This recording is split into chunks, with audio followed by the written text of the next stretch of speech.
throat our data, our decisions, our digital futures.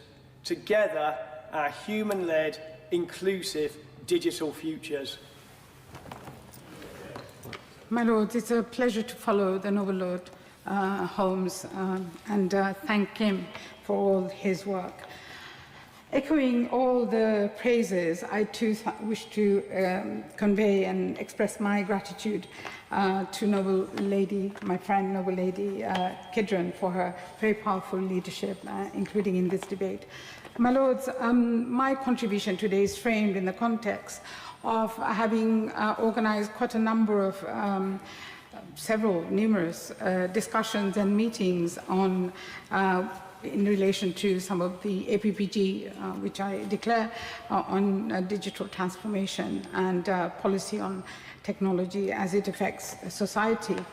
And in this context, particularly on how sovereignty is a matter of national security, and promoting our national security is an absolute objective for all members of the House of Lords and across the other House.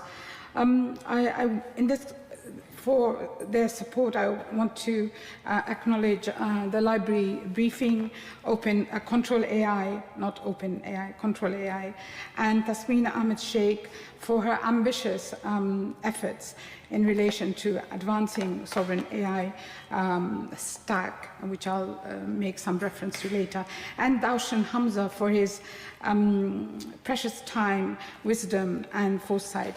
My Lords, sovereignty used to be visible in borders, laws, currency, and armed forces. Today, much of it is indiscernible. It sits in the clouds, contracts, chips, code, data, and algorithm. The question is not whether Britain governs Britain, it is whether Britain can still choose, as Noble Lady Kidron said, when the systems supporting our public services, business, and families are designed, owned, and operated elsewhere outside our legal reach. Digital sovereignty is therefore not technological isolation. Britain cannot and need not build every chip, cloud, frontier model, as is being said. It is about retaining the agency, capability and alternatives to act when circumstances change, to build the foundation of economic power, of public services and national security, and of statecraft itself. Digital sovereignty shapes national sovereignty in at least three critical ways. First, strategic autonomy. It's been repeated in this House. Can Britain continue essential services, protect sensitive data, and chase direction if a supplier or another state or dominant monopolies dictate trade-off terms not acceptable to our national requirement and standards? Second, economic resilience. Consider what plans are in place to improve investment, which addresses British capability, expand skills, employment, or will these fast-paced development leave us permanently renting access from elsewhere, which may endanger future-proofing protection in procurement for our nation? In this context, I would refer to the work I have convened in the House on the Sovereign Power Index, AI Power Index, developed by Tasmina Ahmed Sheikh, who's a former MSP, which is one disciplined way to measure whether our current trajectory will deliver real sovereignty. Third, citizens' protection and rights, especially those of our children. Can citizens challenge an automated decision? Can a parent reach a competent human being? Can a child grow up without their attention, identity, vulnerability becoming somebody else's commercial asset? Tasmina Ahmed Sheikh Sovereign AI Power Index offers a system to measure whether investment in translating into genuine national capability, control, and resilience. And Daushan Hamza, a futurologist, a technology practitioner, and an author, says technology should be our servant, not our master, as it seems to be now. Yet too often, digital transformation removes human competence, quality, and kindness. Digitizing a broken services does not transform it, it industrializes failures. AI can make good institutions better. They can also make a bad institution fail faster and consistently, and with no one held accountable. These are somber considerations ahead of us.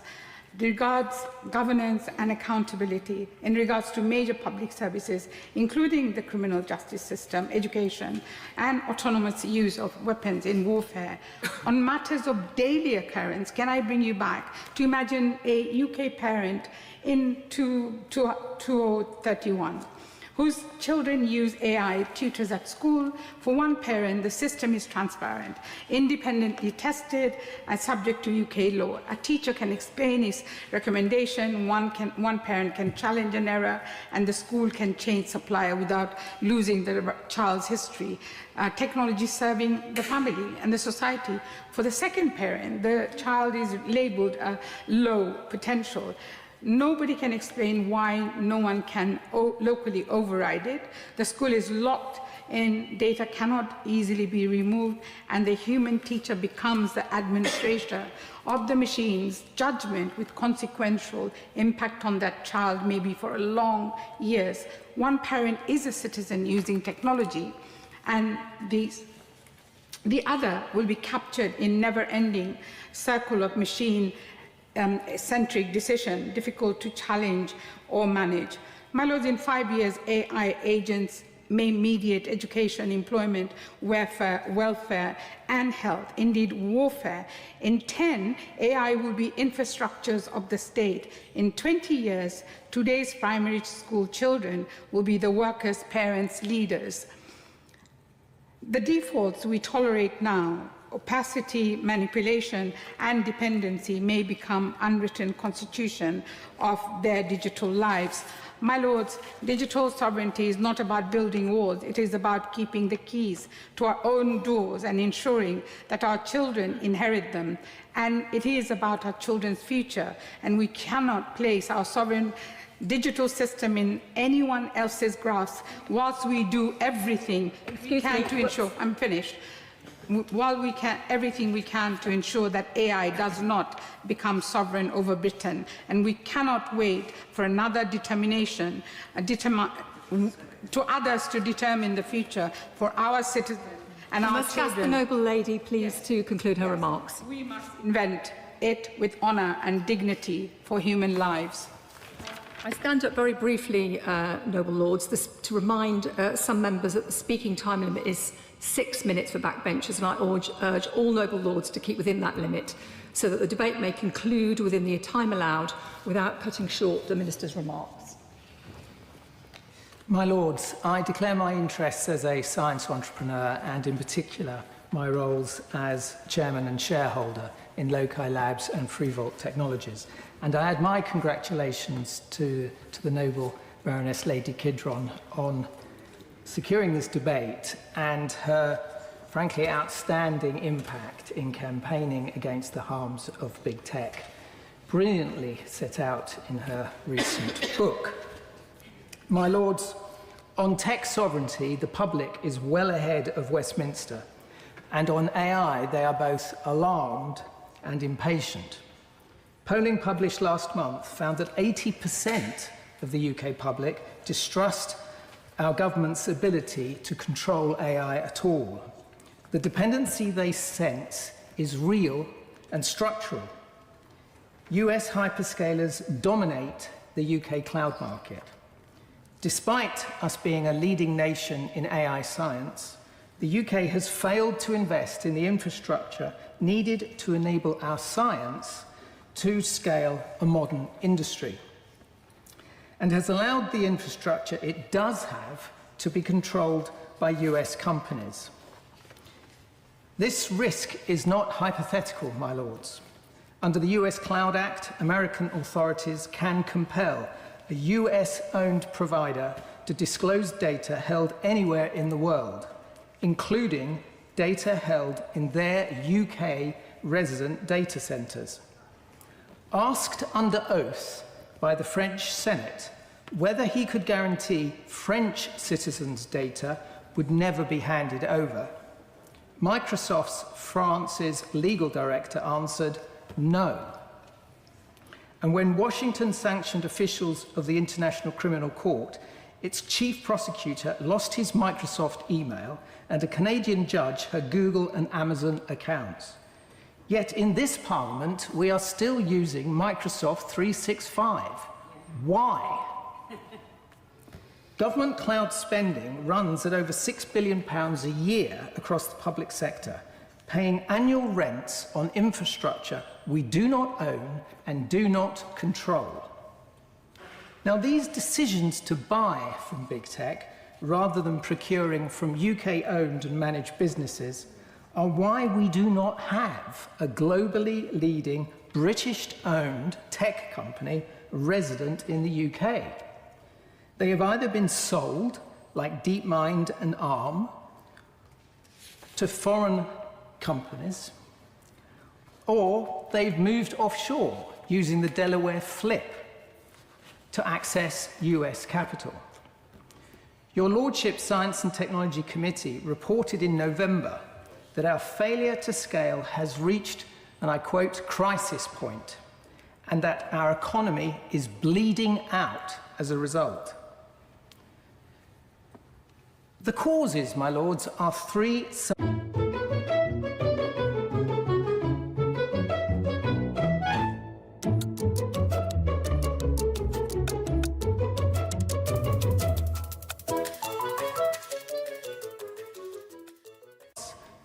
That no longer finance our own companies. London having shed some 800 listed companies since 2015, and UK pension funds holding as little as 4% of their capital in UK assets. When UK founders incorporate in Delaware, they are not being unpatriotic. They are just going where the capital is. But, my lords, we already know how to solve this. When we name the capabilities that must be sustained on shore, such as designing and building nuclear submarines, sustained procurement aligned with strategic sovereign clarity over decades has meant that Barrow in Furness is world-leading, and we export these submarines to our allies. This method works. So I have three asks of my noble friend, the Minister. First, make UK government procurement seriously support the British tech sector. The Prime Minister has said he wants to re-industrialise Britain. That means ensuring that the billions currently spent with foreign-owned tech companies are spent at home. Will the Minister commit to creating a strategic sovereign list naming the digital capabilities this country will not outsource? Second, turn the capital taps back towards Britain. Will the government now mobilise our pension savings into UK businesses and UK infrastructure? We have the laws to do so. We just need to do it. Third, by open, not closed systems. Germany, Denmark, France and others have moved public employees off Microsoft. And yes, that Microsoft Office 365 that we are all using does come under the US Cloud Act. There are plenty of open source alternatives we could be using. Now, I know that some will say it's too difficult or there is no practical alternative to what we're doing, but it isn't true. Last week, Airbus announced that it is moving its systems off Amazon Web Services to the French provider Scaleway. And if a company of that scale and complexity, regulated as it is to manufacture aircraft, we can do it. My lords, this is not a question of capability, it is a question of will. By ensuring that the digital technology shaping our lives is built to our values rather than somebody else's, that respects the rights of creators, that protects children, that creates British jobs and pays UK taxes, we do have an alternative. My Lords, it's a pleasure to follow the Honourable Lord Drayson. We share our views on the Science and Technology Select Committee. I know his passion and commitment for British technology. And I also thank the Noble Baroness Kidron for securing this debate at this crucial time and declare my interests in supporting British tech businesses, V3, Great Wave AI, Automated Analytics, and a co-founder of the Business AI Alliance. My Lords, future generations will look back at this period of the 21st century as the moment we unlock the next stage of human potential. Through our advancements in science and technology, we stand on the cusp of dramatically accelerating change in our lives, our societies, and perhaps even our politics. In a relatively short time, we will see legions of driverless vehicles, flocks of flying taxis, oodles of agentic digital money, armies of personal robots, precision preventative medicine, wearable and even bionic enhancements. I believe we shall solve some of the greatest challenges of our age. We shall redefine what we mean by work and leisure. We shall create, discover and travel further than we have ever travelled before, even to the stars. This, my Lords, is all to come. But at this still early stage of the technological evolution, we must of course think carefully about the foundations upon which these extraordinary achievements will be built. For beneath the excitement lies a rather traditional contest between nation states for technology supremacy. And that brings me to the question before us today. What do we actually mean by national sovereignty in the digital age? For decades, we assumed that globalization would diminish the importance of borders. That era is changing. We are witnessing the fragmentation of globalized settlement. Economic security has become national security. Data has become a strategic asset. Artificial intelligence has become an instrument of geopolitical competition. Increasingly, political influence is exercised not only through governments, but through globally significant businesses that carry strategic interests of their home nations. The United States has made its choice. China has made its choice. The question before us today is whether Britain is prepared to make ours. Having spent much of my career working with some of the world's largest tech businesses across multiple continents, I've seen firsthand that the relationship between governments and global technology companies has become one of the defining features of modern statecraft. Their influence on investment, standards, infrastructure, talent, and increasingly national resilience cannot be ignored. We know that sovereignty in the digital age is no longer simply about where our borders lie. It is about whether Britain possesses the capability and the confidence to shape our own technological destiny rather than merely consume technologies designed elsewhere. The choice of where our sensitive data resides, the choice of who builds critical infrastructure, the choice of how emerging technologies reflect our values and serve our national interests. And against this backdrop, I confess to finding it regrettable at precisely the moment technology is becoming central to every aspect of government, the government has chosen to abolish the Department for Science, Innovation and Technology. Departments matter, priorities matter, institutional structures signal intent. Sovereignty is not achieved through talking about technology. It is achieved by making clear strategic choices about where Britain will lead and where we will compete. Are we truly prepared to back our world-leading universities and research institutions to provide the innovations that will define tomorrow's economy? Are we prepared to ensure that our entrepreneurs and startups and scale-ups secure the investment they need to scale globally whilst remaining proudly British? Are we determined that the City of London will remain the world's leading international financial centre in the age of digital assets, digital money and tokenised finance? Are we prepared to invest in sovereign capabilities that will determine our competitiveness for generations to come? Because digital sovereignty is not simply about artificial intelligence. It's about ensuring British ideas become British industries, that British innovation creates British prosperity. And then British values continue to shape the technologies that will shape the world. My Lords, I do not believe that nations that prosper in this century will have to invent and scale every technology. There will be those with the confidence and strategic clarity to decide which capabilities matter most to their national interest and then back those choices with conviction. Britain has led great technological revolutions before, and history teaches us success is never accidental. It does require clear political vision. It requires enduring partnerships and structures between government, academia, and industry.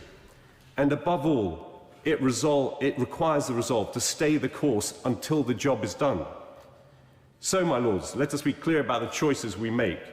I ask the Minister and the Government to define with confidence and ambition what British digital sovereignty means, not only to ourselves, but to the rest of the world. Then we can both measure. You definitely think Putin will still be president in 2030? I think there's a certain amount of wishful thinking going on. I think that he still holds the levers of power, and even looking at what repression is like in Russia, well, I would say it's a 6 out of 10. Unlike Spinal Tap, repression goes up to 11 in Russia. I respect your view. You're much closer to it than we are, certainly that I am. But I have to say, I hope you're wrong. I hope so too. In May, I cautioned this House that frontier AI systems were shaping our world and that we were being controlled by an extraordinarily narrow concentration of power, capital, and data, and that most nations were not participating in that process, but inheriting it. I return to that argument today because it is no longer a forecast. It is now a fact pattern. Frontier AI capability sits overwhelmingly in the hands of a few companies headquartered mainly in the United States and China. Every other nation participates by permission, not by right, and that permission can be withdrawn arbitrarily in an instant.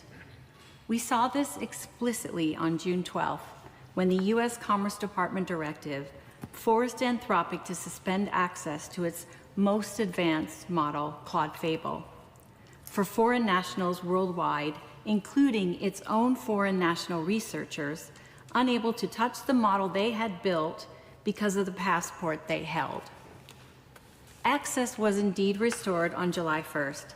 However, sovereignty was not. The UK has no seat at the table. Taken together, this incident, along with this week's reports of an autonomous AI agent powered by OpenAI models, escaping its research sandbox and interacting with the Hugging Face open source repository, illustrate a profound shift now underway. Our security institutions have been built on the assumption that agency is human. That assumption no longer holds. We are entering a world in which software agents will increasingly make decisions, negotiate with one another, and act on behalf of people, companies, and nations. Both incidents report to the same underlying truth. Sovereignty is not simply a function of computing power, it is a function of control over access, deployment, and consequences, and that is where Britain's real vulnerability lies. My lords, this is a motion about policy, but we cannot make good policy the way we normally do, through debate, precedent, and incremental regulatory convention, when the assumption that those conventions rest on is that intelligence and decision-making are exclusively human. That no longer holds. This is a new magnitude of change. It transforms both the nature of global competition and the meaning of sovereign control. No single country can dominate every layer of the technology stack. And we should not delude ourselves. UK public investment measured in hundreds of millions can never compete with private capital measured in hundreds of billions. The strategic question for Britain is therefore not whether we can match the raw capability and scale of foreign frontier models, but where our genuine advantage lies. Our specific strength is our vibrant British tech ecosystem. In domain-specific models they're building, the physical systems they're creating, including advanced robotics and drones, and deep vertical applications where Britain already holds genuine competitive advantages. But there are risks in that domain as well. Just last week, Microsoft CEO Satya Nadella warned of what he calls a reverse information paradox. Organizations that plug directly into foreign frontier models are paying twice, once with their capital for access, and again with their institutional knowledge that they leak prompt by prompt. Palantir's Alex Karp puts it more bluntly.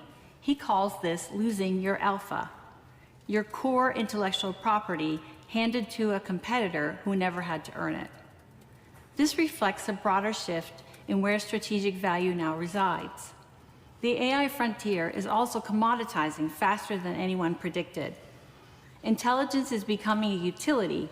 Consequently, durable value and with it strategic risk have migrated to the layer that interfaces with our critical infrastructure, including our health service, our energy grid, transportation, and agriculture systems. Government's role should be to set the gold standard by certifying the boundaries around critical infrastructure, ensuring personal data is protected, data leakage is prevented, and British intellectual property is defended. By certifying that protective layer to rigorous standards, we allow our tech ecosystem to flourish safely. We maintain sovereign control over our data, even when the underlying frontier models change, turning digital sovereignty into a competitive asset for British industry. To achieve this, the government's immediate priority must be auditing our dependence on foreign frontier models and establishing strict procurement standards for data sovereignty. That is why I've proposed a special inquiry into AI power and sovereignty, focused on 3 non-negotiable pillars: national sovereignty, data sovereignty, and cultural sovereignty. Beginning alongside the UK's G20 presidency in 2027, it would bring together those who build the most advanced AI systems with those who govern them, identifying Britain's strategic autonomy is strong, where it is vulnerable, and what can be done to protect it. The timing would lead this international conversation with authority at exactly the moment we assume this responsibility. Britain still has time to strengthen its strategic autonomy, but the window is closing. My lords, we must not wait until permission is withdrawn to discover what sovereignty was worth.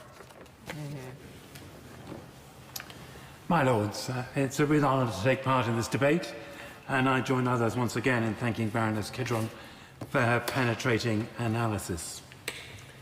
In the words of our new Prime Minister on the steps of Downing Street a few days ago, Britain needs to show the world that we can regain our stability once again. Stability is a deeply Christian virtue, owned, of course, by many other world faiths. The Psalms speak of God as a rock, our refuge and strength, our very present help in times of trouble. The ruler Benedict, with his emphasis on stability, on faithfulness, undergirds many of our institutions, from schools to hospitals to universities to our great cathedrals. In recent years, new technology has become one of the many factors at work in undermining our stability as a nation. There are many gains from technology, but as we know, there are existential risks to mental health, to our climate, to cohesion, to truth, to relationships, to community, to patterns of work, and in the distribution of power, which affects every part of society and the international order. And the risks inherent in AI are a product of its accelerating speed of development, in part. Many speak now, and the language has been used this afternoon, properly, of a race to artificial general intelligence, frontier AI. The speed of change and the significant power unleashed make this revolution distinct from other technical developments in the past, because there is a risk that the speed of change will itself undermine the very benefits that change brings. There is simply no time for public trust and confidence to grow, and we've heard of the growing public awareness of risk and the desire that something be done. Debate consistently lags behind the deployment of technology and public awareness. Institutions which give stability to society are undermined. New markets and new jobs have no time to grow, where existing ones are superseded so rapidly. And there is little time to build capacity in industry, in local authorities, in governments, internationally. And the acceleration we see at the moment is not inevitable, but is almost entirely driven by commercial factors. The huge investment required to develop AI demands massive returns in a very short and contracting space of time. Every example of future scenario planning I have read identifies growing existential risk. My lords, we can identify the accelerators, but where are the brakes on AI development globally? Where are the constraints and the restraints for responsible AI which ensure harms are mitigated, trust is built, and benefits justly shared? A responsible balancing, slowing down can only come and needs to come from two sources. The first is from the assertion of sovereignty from individual nations, and that assertion of sovereignty needs to be clear, to be ethically shaped, and in the interests of our whole society. Sovereignty will always be a basket of different things. There are no absolutes. But sovereignty must be clearly expressed as a standard by which to measure each new development, each new investment, as others have clearly argued this afternoon. The United Kingdom does not yet have that clear standard and statement of intent. We need it urgently. What steps are the government taking to make clear our position and our willingness to slow development to a manageable pace? And the second source is the combined and collective power of nation-states acting in concert. And again, the United Kingdom has a major role to play in drawing together a common approach. What steps is the government taking to draw such a coalition together for the good of all? My lords, I've been immensely grateful for the opportunity to serve in this House. From beginning to end, the experience has been a sharp learning curve. I've learnt so much from colleagues in debate, including today in APPGs, and particularly in the select committees on AI and the environment and climate change. I'm immensely grateful to the staff of the House, to the doorkeepers, to those who keep us safe. I'd record my thanks to my researcher, Simon Cross, to Simon Stanley and Richard Chapman of the Church of England's Parliamentary Unit for their expertise and wisdom. My lords, the most important part of a building is its foundation. The most vital part of a boat in a storm is the keel, giving stability in the water. As the world navigates the transition to the age of artificial intelligence, we will need more than ever before the values and ethics of our common tradition, rooted in centuries of Christian faith and practice. AI can be a tool for the common good, a source of great benefit, but only if governments remain sovereign. Does the Minister agree? My Lords, I declare an interest as a consultant to DLA Piper on AI policy and regulation, and as chair of the board of the Authors Licensing Collecting Society. And can I join other noble lords in congratulating the noble Baroness Lloyd on her reappointment? But of course, the bed of nails, having a debate on the last day of the term, of course, comes with it, my lords. It's both a privilege and a sadness to follow the Right Reverend Prelate in his valedictory speech, my lords. And so before turning to the substance of this debate, I hope the House will allow me a brief word about him. He's unusually served both as the Bishop of Sheffield and of Oxford in this House, the latter for exactly 10 years this month. Bishop Stephen has been an influential and instrumental voice on artificial intelligence in this House, a member of our original House of Lords Select Committee on AI, and absolutely crucial in developing the principles for AI development set out by the committee. And my lords, we just avoided designating them as our 10 AI commandments. He was a founding board member of the Centre for Data Ethics and Innovation, and someone who's always put the ethical and human dimension of these technologies, dignity, trust, the value of work, human flourishing first. He was also a co-founder and member of the House of Lords Select Committee on the Environment and Climate Change.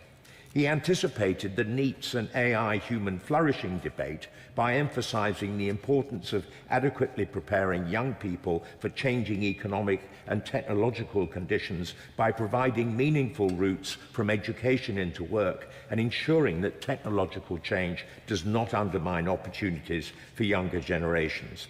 And it's very fitting that his last contribution to this House should be in a debate on digital sovereignty, since the question he has pressed throughout his time here, whether we are shaping these technologies or being shaped by them, is precisely the question that this debate poses at a national and European level. With his insights, collaborative spirit, friendship, enduring dedication to ethical innovation and policy making, he will be greatly missed. And I know I speak for all of us across the House in wishing him well and all best wishes for the future. Yeah.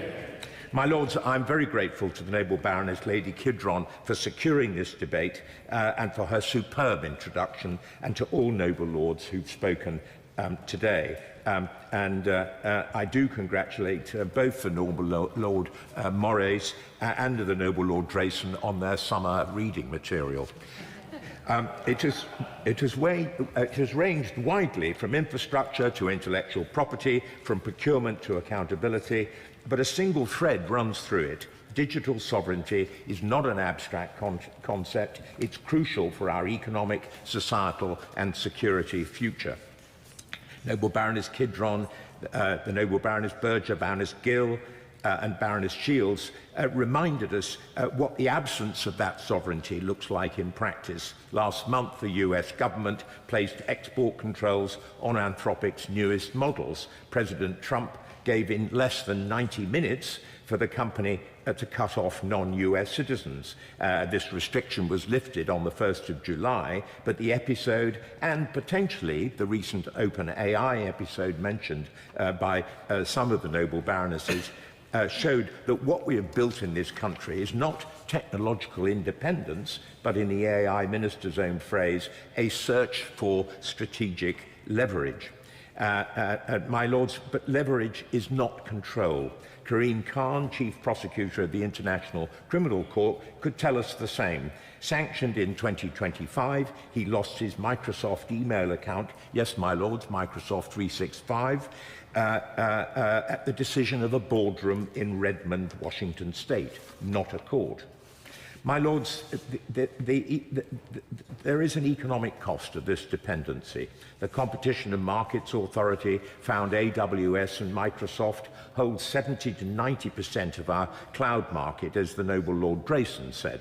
And this costs UK customers in the region of £500 million a year. And the same is true of the rest of the AI stack, my Lords.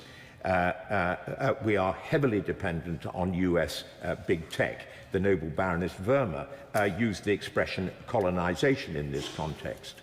But, as the Noble Baroness Udin said, this is not isolation. And as the Noble Baroness Shields said, we need to determine where our advantages lie. The Noble Baroness Kidron said one reason why this persists, it's not market failure alone, but regulatory timidity. And my Lords, I believe very strongly in competition, but I do part company with the Noble Baroness Stoll. I believe strongly both in regulation and in competition. Specifically, I agree with the possibilities of open source and open weight models. But my Lords, the CMA, with strong cross-party support, has the powers that it needs under the Digital Markets, Competition and Consumers Act. But only 3 designations as an SMS of big tech services have yet been made. The CMA declined to designate Amazon or Microsoft in cloud services as having strategic market status, despite strong recommendations from an independent inquiry and a requirement for Google to negotiate fair and reasonable payment terms with news publishers has been repeatedly delayed. A new strategic steer, which could be issued within weeks, directing the CMA towards binding remedies and reaffirming its independence, would cost nothing and require no legislation. My Lords, will the Minister commit the government to that? My Lords, the Noble Baroness Berger, Lord Vasey, Lord Drayson, Baroness Shields, and the Noble Lord Ranger talked about the question of data. The Noble Lord Ranger used the expression data assets. My lords, and I agree, it's very much about exploiting the sovereign data assets that we have in the UK. It's not only about where the data sits. The security systems that protect our networks have to read the data they are guarding to do their job, so a residency promise does not get to the heart of the problem. Microsoft's own European Digital Resilience Commitment, a pledge to legally contest any order to suspend services here, may be welcome, but as critics rightly call it, this is sovereignty washing. A contractual promise cannot override a foreign law, and I very much agree with the Noble Lord Moraes in wanting answers in this respect. The Noble Baroness Kidron, Baroness Gill touched on the importance of copyright. The Noble Baroness Kidron has already secured the Minister's confirmation on the record in this House that the Sovereign AI Fund recipients must comply with UK copyright law, yet she herself has called that assurance disingenuous, pointing out that some funded firms will not disclose whether their training data complies at all. We need transparency. So, my lords, I share that scepticism. Confirmation of compliance is not the same as verification of it, and I would welcome the Minister's assurance today that the difference is understood. Noble Baroness Kidron, Noble Baroness Bennett, Lord Moraes, Lord Drayson, Baroness Shields have all raised the importance of procurement, my lords, and in that context, many of them also mentioned Palantir. The Common Science, Innovation and Technology Committee found the government worryingly comfortable with dependence on a small number of providers and named Palantir specifically. The Financial Times has reported that the Ministry of Defence's own data systems are now built on architecture that only Palantir is licensed to support. Lock-in by design, not accident, my lords. The Noble Lord Moraes drew the comparison with Europe, and it's instructive. On the 3rd of June, the European Commission adopted what it explicitly called its tech sovereignty package. President van der Leyen was blunt. We cannot afford to depend on others for the technologies that keep our hospitals running, our energy grid stable, and our services secure. Set against our own sovereign AI unit, the contrast, I think, my lords, is rather stark. The EU has a structured, published, cross-sectoral strategy. We do not, my lords.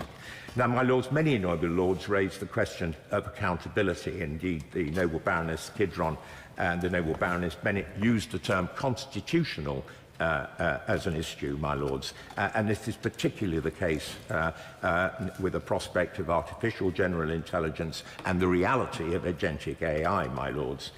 Sovereignty is hollow without this. We need a single or lead AI regulator, mandatory algorithmic impact assessments, an Accountability for Algorithms Act, and a strict human-in-command standard, my lords. And we need to ensure responsible AI through that, as the Right Reverend Prelate said. My lords, I will leave the Minister with two questions already put by several noble lords this afternoon in different forms. Will the government publish a clear, measurable, cross-departmental definition of digital sovereignty, addressing infrastructure, standards and data, and procurement to replace the current fragmented approach? Second, will they commit to reporting annually to Parliament on our strategic dependency risk, as our allies in the EU, Japan and the United States are already doing? My lords, every procurement decision that embeds foreign dependency is an accumulation of strategic vulnerability. It's time to decide our digital future in Westminster, not Silicon Valley. And as the Noble Lord Drayson says, it's a question of will, not capability. Now, my lords, like the Noble Lord Vasey and the Noble Lord Holmes, I'm not convinced by the current government reorganisation of AI and tech structures in government, but with a new government.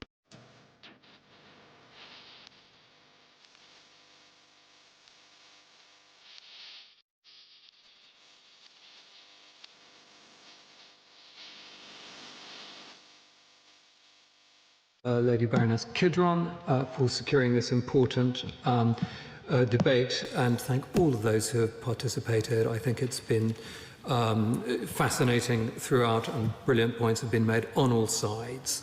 I too welcome the return of the Noble Lady, the Minister, to her place. As ever, the reward for hard work turns out to be more hard work, but certainly welcome the continuity and wish her well for her continuance. And let me also add my own thanks and comments to those of the Noble Lord Clement Jones, to the Right Reverend Prelate, the Bishop of Oxford. I must say, in my dealings with him have always been a pleasure. I think he's shown, particularly on the subject of AI, true leadership in bringing the ethical dimension to our deliberations here, and he will indeed be greatly missed. My Lords, I'm delighted that we all recognise the growing importance of and the complex dynamics behind this debate. The risk of erosion of Britain's strategic position in digital technologies is real. The capacity of most nation-states to shape their own digital future is far lower than we might want to imagine or wish. From critical national infrastructure to our public services, the need to strengthen our sovereign capability is both acute and growing in urgency. The British government needs to be working to a coherent, holistic sovereignty strategy, one that assesses our strengths and weaknesses relative to the full range of sovereignty risks and sets out a path to fortify our position. But I'm afraid, in a quandary familiar to noble lords who take an interest in the cybersecurity bill, we are trying to assess Britain's digital sovereignty policy without the government having first published a comprehensive digital sovereignty strategy. Indeed, as of this week, we don't even know which ministry to ask for such a strategy. Now, I fully accept, of course, that ministers have set out various measures, including the Sovereign AI Unit, the Compute Roadmap, and some industrial strategy initiatives. But where is the overarching programme? Where is the white paper that brings all the elements together? Where is the strategy? And where is the explanation of how these disparate powers and initiatives fit within a broader holistic approach to protecting our digital economy and our strategic resilience? Let me discuss briefly the nature of the risk and some of the boundaries of our actions. Now, I won't try to repeat or outdo the Noble Lady Baroness Kidron's brilliant summary of these risks, but I would like to offer a further refinement.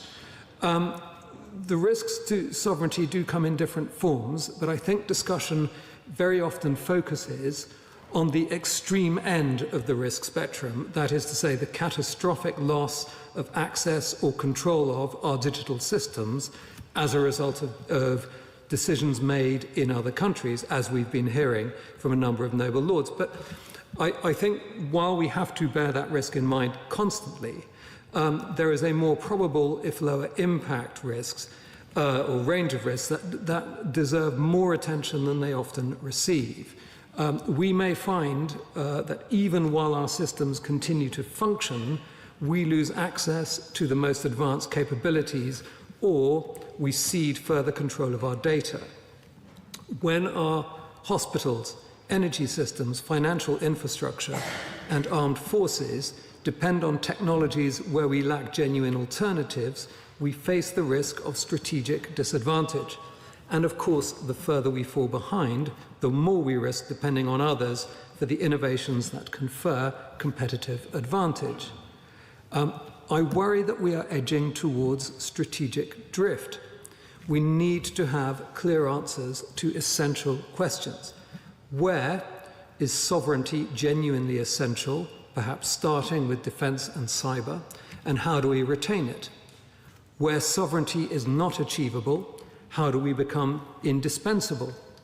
Where neither sovereignty nor indispensability are possible, how do we develop resilience? So perhaps when the Noble Lady, the Minister, comes to speak, she can explain how the government thinks about answering these questions, in addition, of course, to Baroness Kidron's excellent point about measuring the results of their intervention. And maybe the inquiry proposed brilliantly by my noble friend Baroness Shields is the right step forward as we develop a holistic strategy. I'm sure that many noble lords will agree that the stakes are highest in artificial intelligence, and the noble lady Baroness Berger set this out very clearly and well. At a certain level of artificial superintelligence, at which it becomes impossible to control and our species is in mortal danger, and there is universal agreement that we must collaborate to protect ourselves against this. However, there is a level of AI beneath this, at which its developer attains permanently unassailable strategic, commercial and military advantage, the winner-take-all model. And so we hear the leaders of the AI labs, and indeed the People's Republic of China just earlier this month, calling for international safety collaboration and regulation, while behind closed doors remaining in hot pursuit of those sovereign AI models that confer on them unprecedented power. The winner-takes-all dynamic in AI means that public commitments to safety measures, even if made sincerely, are systematically subordinated to the strategic imperative of technical advance. My lords, this raises troubling questions about the adequacy of a strategy that relies primarily on inward investment from large foreign technology companies. As the previous Prime Minister's approach prioritised short-term inward investment over long-term sovereign capability, will the new government alter that calculus? I suggest there are available to us at least 3 levers to address the sovereignty problem. The first is the use of open source and open weight models, as my noble friend Lady Stahl set out so well and clearly. That is, build AI tools from open source models or open weight models, and in so doing develop sovereign capability around building our applications from their foundations. This doesn't just reduce the costs of and time for development, it reduces the winner-take-all incentives of the AI labs that are driving the AI industry towards what I might call a Darwinian oligopoly and eventually monopoly of sovereign solutions. Can the noble lady, the Minister, confirm what proportion, in that respect, of the sovereign AI unit's funding is directed towards open source components of the AI stack? The second lever is government procurement, as others have observed, both central and local. Here, my lords, I should declare my own interests as set out in the register in early stage tech ventures. The state is and continues to be the largest technology buyer in the United Kingdom. We are very fortunate here in the range and technical accomplishment of our startups, but the state does not buy enough from our early stage tech ventures. We often worry here, as my noble friend Lord Vasey described, how to convert more of our startups to scale-ups. And really, a large part of the answer is for the state to be more open to being their customer. And I thought the noble Lord Drayson set this out brilliantly. I like a bank that knows my business inside and out. Oh.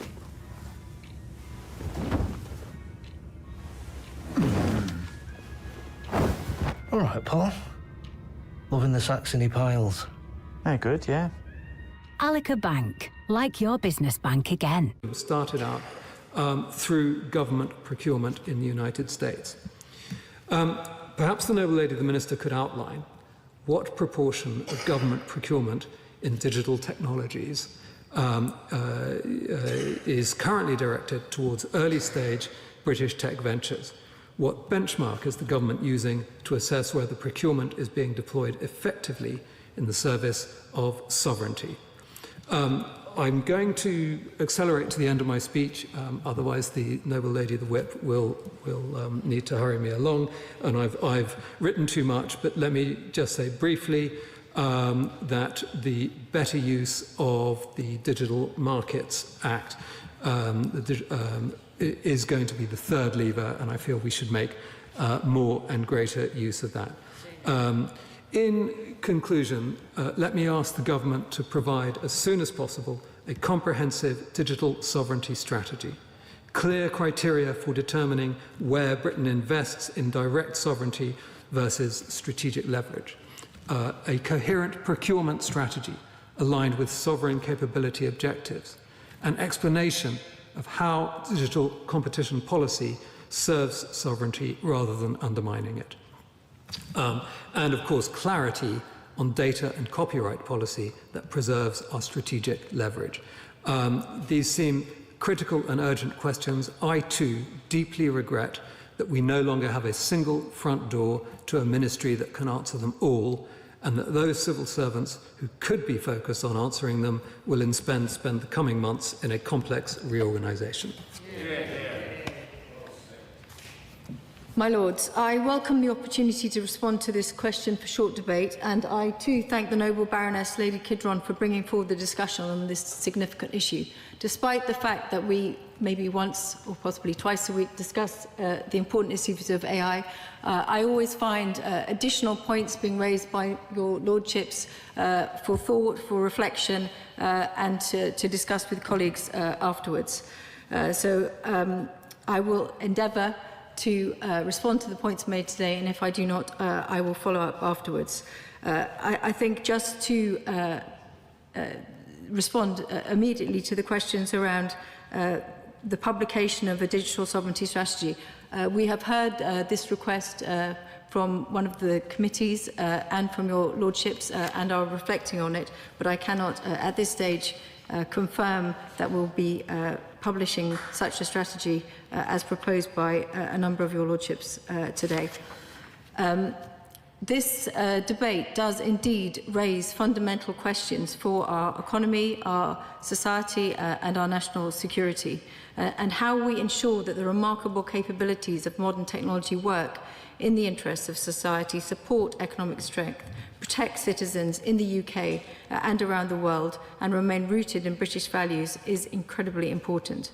As many of your noble Lordships have mentioned today, the UK has huge strengths, from subsea cable connectivity to telecoms companies investing and connecting citizens throughout the UK, our world-leading universities and incredible companies in space, in autonomous ships, in vehicles and in chips. And as the Noble Lord Howell of Guildford reminded us, no more than ever, technologies are part of global supply chains that link the smartphones we use every day to critical minerals from all around the world. And the government is committed to ensuring the UK has the right balance between access to these best technologies global markets have to offer and ensuring our national growth, resilience and security. In respect of AI, as many interventions have made clear today, it is a small number of global firms that now underpin critical infrastructure, from cloud computing to advanced AI systems. In light of this, the government is focused on ensuring long-term resilience, security and control over critical systems. Our approach is to reduce over-dependencies and increase resilience in key national strategic priorities. The UK believes the extraordinary complexity of critical technologies of the present and the future and the range of inputs needed to bring them to market means that it's unlikely that any single country could achieve independence, let alone dominance, across the entire supply chain. Therefore, there will be inevitable and essential interdependence hardwired into the tech stack. Lord Ranger of Northwood and others asked what our strategy is. It is not to dominate an entire technology. It is about developing world-leading research and industry in specific elements of the stack, ensuring that we have sufficient domestic capacity in key elements such as compute and a resilient, diversified set of relationships with allies to underpin reliable access to our wider supply chain needs. As part of this, in our Modern Industrial Strategies, Digital and Technologies Sector Plan, the government set out the plan to back 6 frontier technologies that drive growth and support UK's security and sovereignty, which are advanced connectivity technologies, AI, cybersecurity, engineering, biology, quantum, and semiconductors. As many noble lords, including Lord Vasey and Baroness Udin highlighted, and indeed my noble friend Lord Drayson, we are also working to create the necessary conditions for innovative companies to grow and existing companies to adopt new technologies. The UK has a strong private capital ecosystem, the third largest in the world, but there is more that we can and should do to support companies to access the capital they need. That's why we're expanding the British Business Bank so high-growth tech firms can access the capital they need, doubling its annual investments to £2.5 billion and committing £5 billion to growth stage funds. As referenced by my noble friend Lord Drayson, the Pension Schemes Act will also drive consolidation in the pensions market and boost investment in UK PLC through the Mansion House commitments and new British Business Bank vehicles like the British Growth Partnership and VentureLink. So enabling pension funds to invest in scale in UK science and technology firms, supporting high-value jobs and innovation in the UK. And the UK has one of the fastest growing and competitive AI sectors in the world. UK AI firms raised $6 billion in investment in 2025, with estimated GVA among dedicated AI firms nearly doubling to $2.2 billion in 2024.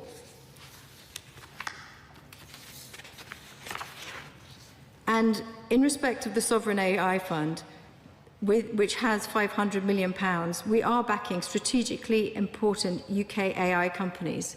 I was asked about the specific areas. They are infrastructure, life sciences and AI assurance.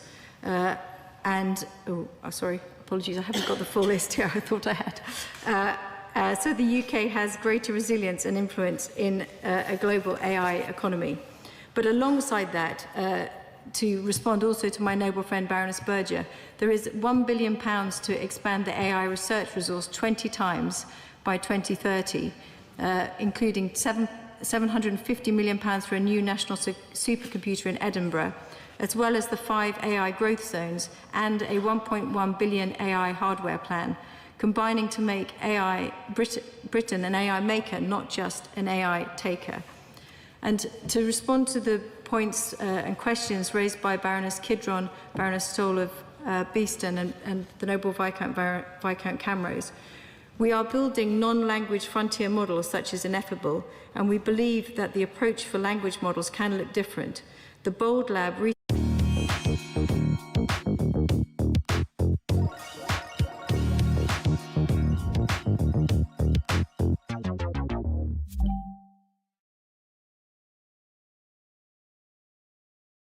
to £2 billion to establish the UK as a world leader in quantum, including the world's first commitment to procure large-scale quantum computers in the early 2030s.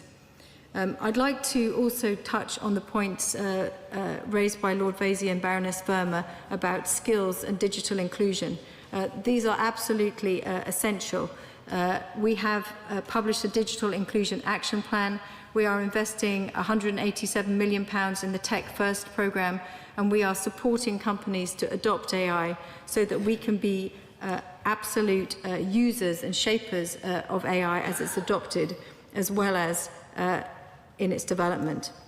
And in terms of the important points raised by Baroness Werner about the rest of the world and ensuring that all countries contribute to the discussion on the future of AI, AI adoption and AI governance.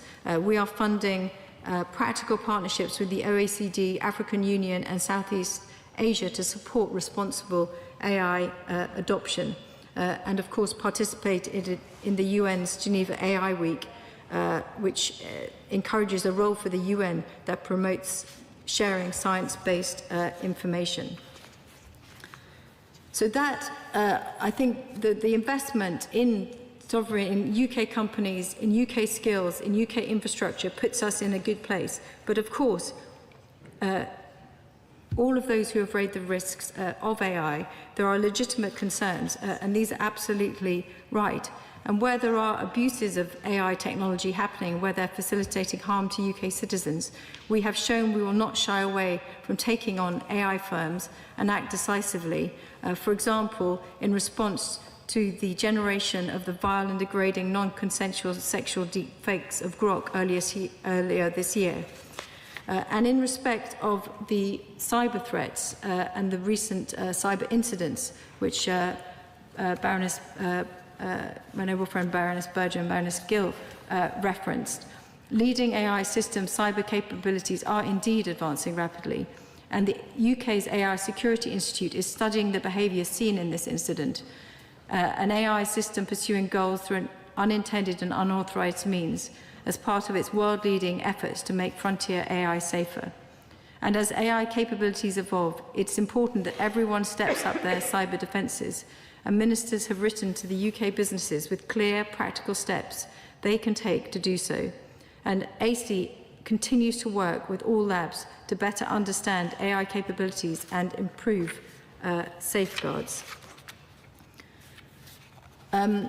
Many noble lords raised the importance of British values and British culture in shaping the development of our technologies and asked specific questions around where we are on copyright and our approach to copyright. In March, recognising that the previous proposals on copyright did not command widespread support, we set out a new way forward. We want creators to have greater control over how their work is used, and we will take steps to drive best practice on transparency and the use of mechanisms available to creatives to control their works online. We also recognise it's right that we value and protect human creativity by labelling content so it's clear whether it's been made by using AI to help inform people's choices, and we will be establishing a task force to put forward proposals for government on best practicing on labelling. To respond to the questions on that Baroness Kidron raised on public data sets and others, the government has launched a call for evidence on the marginal cost restriction of public sector data reuse, seeking views on whether charging for access to public sector data should be reformed to better support innovation, growth and public value. And that call for evidence explores whether the current approach to charging access to public sector data remains appropriate, including the potential impacts for greater cost recovery on data availability, reuse and investment. And many noble lords, including my noble friend Lord Moraes, asked about the government's strategy on data sovereignty. And the government's approach is to ensure that the UK has the right balance between access to the benefits of international data flows and carefully protecting both personal and non-personal data. This is underpinned by data protection law, UK security standards and international obligations. We continue to monitor these trade-offs and seek the best balance for the UK. And the Department have recently published a call for evidence, Data Flows That You Can Trust, which seeks to gather views from the public and businesses on the approaches they would like to see the government take in this space. Many noble lords raised the question of our public sector, rightly highlighting the role of the government in procurement and the role of public sector in adoption. It's crucial that the public sector has access to the best technologies offered on the market, while also supporting UK industry to strengthen capabilities across key technologies. Across the public sector, we are embedding frameworks, standards and guidance to ensure AI is deployed in a way that is fair, transparent and accountable. This includes the Data and AI Ethics Framework and sharing resources through the AI Knowledge Hub, such as the AI Playbook. The Algorithmic Transparency Recording Standard ensures the public can understand how systems are used. This is critical not just for risk management, but for building public trust in the systems we use. The government recognises that cloud services underpin many public services, and concentration in a small number of suppliers can create risks for resilience, competition and value for money. We're improving visibility of cloud use strengthening resilient standards, and using procurement to secure better value, greater choice, and stronger public services. The National Cloud Infrastructure Programme is exploring how the government can better coordinate the way it buys cloud services, works with industry, and secures better outcomes for taxpayers. It aims to create genuine opportunities for a broader range of suppliers, including British firms and SMEs.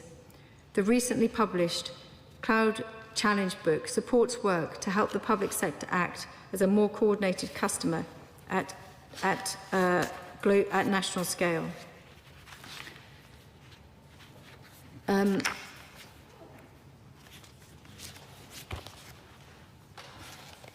Noble Lords are also right to highlight the importance of international cooperation and leadership and the vital role of the UK. The UK's first digital standards strategy, released on the 17th of June, recognises the important role that digital standards play nationally and globally, from strengthening national security resilience to contributing to economic growth and the innovation behind technological development. We want to ensure that international standards development ecosystem remains effective, efficient and responsive, and the standards they develop reflects our society's values and interests and delivers market benefit. We will continue working strongly with the G7, the OECD and other multilateral partners to shape the future of governance and the adoption of AI globally. Noble Lords have also raised the centrality of technological developments for our war-fighting capability and in defence. The Defence Investment Plan sets out the programme of investment to support this in the UK, in particular to the points raised by a number of Noble Lords about its role in procurement and indeed in supporting novel technologies. And it is quite clearly set out the proportions of the Defence Investment Plan that will be allocated to novel technologies. I would also like to pay tribute to the Reverend Prelate, the Bishop of Oxford, for his work over the many years, and in particular my engagement with him in the preparation for the debate instigated by the Archbishop of Canterbury on AI and society. And I think it is also worth remarking to your Noble Lordships that I launched the OECD Policy Handbook only a few weeks ago, which was indeed, I think, part of the which was informed by the work of many of your Noble Lordships over many years. So that impact will continue onwards. I would like to just conclude by saying that the UK will not be a passive technology taker in this world. Our ambition is to shape how frontier technologies are built, trusted, deployed and governed, not looking inwards but outwards with others and on our terms. We will continue to collaborate closely with global partners in the multilateral system to maximise our reach, delivering UK tech priorities through the most suitable forms and scaling up achievements with our partners. We will continue to invest in infrastructure, digital skills and AI adoption for all. And for those of you who have not yet had the pleasure to meet the Minister Kanishka Narayan, whose seat will be at the Cabinet table, I think you will be pleased that he brings that clarity of focus and an extraordinary amount of energy to the role of bringing this together at the centre of government. And if we can seize this transformative opportunity of technology in a way that puts society first, benefits the citizens across the UK and globally, that prize for all of us is significant. My Lords, can I start by disappointing Lord Holmes by saying there will be no biopic about me, but that Oxford University are currently building a Baroness B chatbot that might help my productivity. And I also want to apologise for the cost of a hardback book, but I will say to all noble lords that I actually donated one to the library. So that is the importance of culture and sharing in our communities. My lords, I am very often met with a level of surprise at the sophistication of this House on this subject. I think there are a lot of people inside and outside the technology sector who don't quite believe that there is such a depth of knowledge and, I would say, passion, and I mean that in the best possible way, on this subject. And I think today's debate is indicative of that. I wrote down, a number of noble lords said the word full stack. We don't have enough capacity to do the full stack. And then I realised I'd started writing it right down as full fat sovereignty. And I think we can all agree that we're not going to have full fat sovereignty. But there were so many ideas in today's debate that it adds up to a strategy. And I say to the noble lady, the Minister, with deepest respect, that the list that she was asked to give us is a series of activities. Some of them are very important, some of them are very welcome, but it is not yet a strategy. And I know across the House that there were only two disagreements. The first was whether Take Back Control is a good slogan. I think we'll leave that on one side. And the other was whether we have open weight models and regulation or just open weight models. And I think we probably can actually walk forward on the basis that there is cross-party agreement, that we desperately need an urgent strategy. And I'm going to just say whether these responsibilities sit within DSET or another department is ultimately a machinery of government question, but it cannot be the case that we wait for a strategy on tech, on sovereign tech, and I absolutely agree with those who say it goes beyond AI, on all kinds of technology, because without that strategy, we cannot put all the brilliant ideas that all noble lords have put forward today into practice. And I really do thank you all for your contributions. Does this motion be agreed to? As many as of that opinion will say content. The contrary not content, the contents have it. We'll just take a moment before I call the next business for the House to rearrange itself.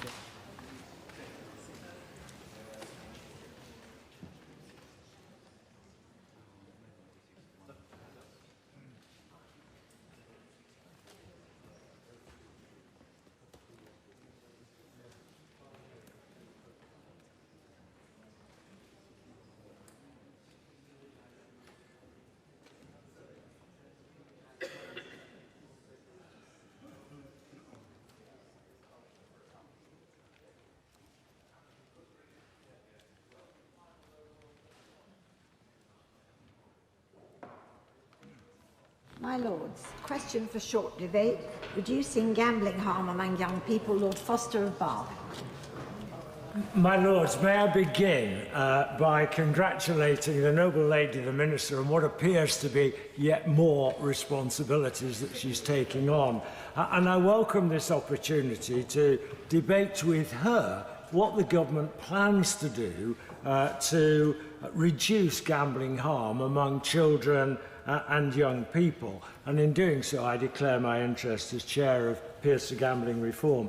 My Lords, we've long accepted a simple principle.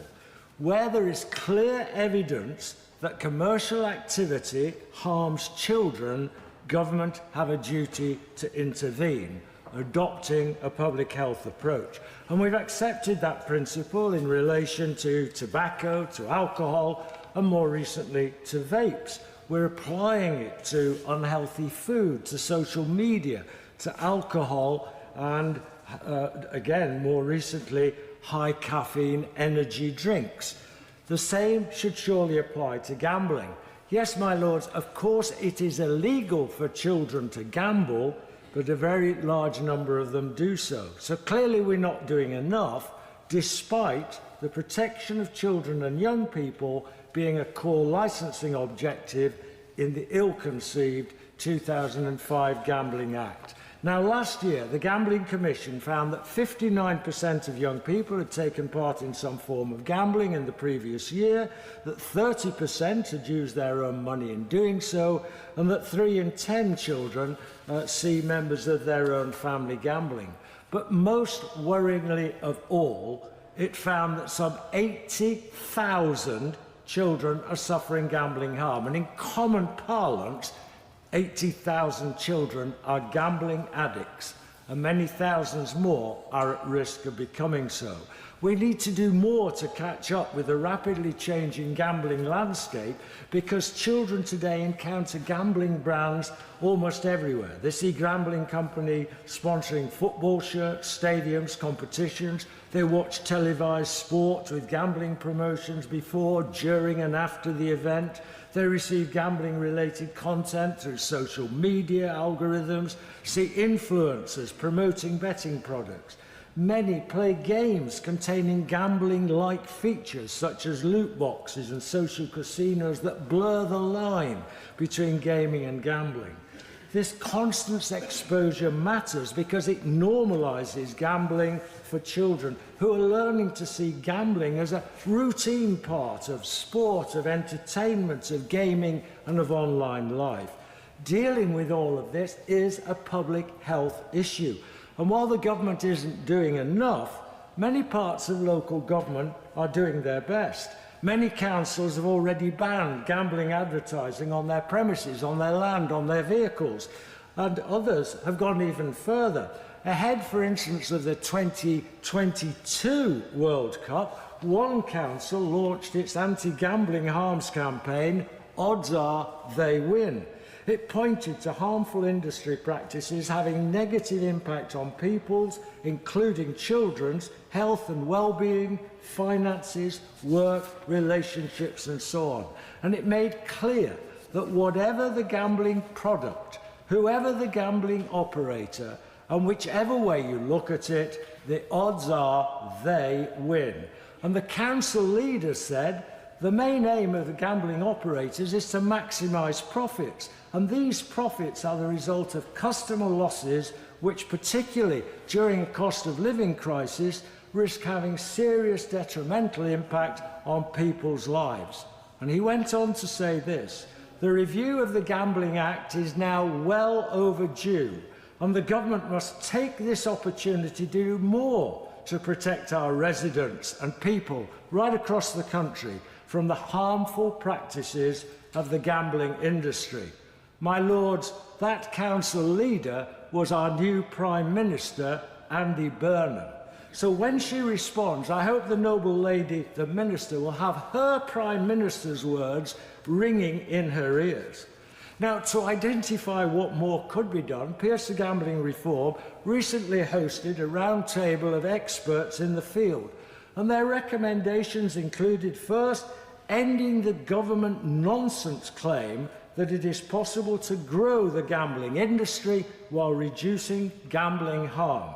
Way back in 2018, academics claimed, and I quote, preventing gambling-related harm is not possible without limiting the overall volume of the activity and hence the profits of the gambling industry. And recently, 4 reports all show that by reducing the volume of gambling activity in the country's economy would be strengthened and not weakened. So will the noble lady, the Minister, at last accept that the government has got this wrong? Second, restricting gambling advertising, marketing and sponsorship. Now, clearly, with 79% of children recalling gambling advertisements, current safeguards aren't working. I've even seen a computer game the other day with an age rating of 4+ containing gambling advertisements. My lords, the UK has more evidence on the harmful effects of gambling advertising than almost any other country in the world, but we are taking much less action. So does the Minister accept that reducing harm among children and young people requires reducing their exposure to gambling advertising? And so does she also agree with her Prime Minister, who said, for the sake of children and young people, it's time to take a stand and relegate gambling sponsorship of sport to the history books? My Lords, I entirely agree with the Prime Minister. Third, requiring greater accountability of digital platforms. Children encounter gambling marketing online through content marketing designed to look like not look like advertising at all, through sports commentary, influencer-style content, live-streamed gambling, affiliate promotions, and, of course, illegal offshore operators. So can the Minister say whether the government will place a specific duty on online platforms to prevent under-18s from being exposed to gambling advertising? And fourth, addressing the convergence of gaming and gambling, loot boxes, skin gambling, crypto gambling, social casino games, esports linked gambling are all areas where existing legal definitions and voluntary approaches are insufficient. There is clear evidence of a stable and consistent association between loot box use and problem gambling, with risks likely to be higher for children and young people. So will the government move beyond the failed industry self-regulation and bring loot boxes and gaming-like digital products within a stronger regulatory framework? My Lords, the Roundtable identified other recommendations, such as greater protection for young adults who are more likely than older ones to experience gambling harm, and further development of the welcome introduction into the PHSE component of the school curriculum of a gambling element. But I believe that should be strengthened still further, and my noble friend Lord Addington will touch on this later.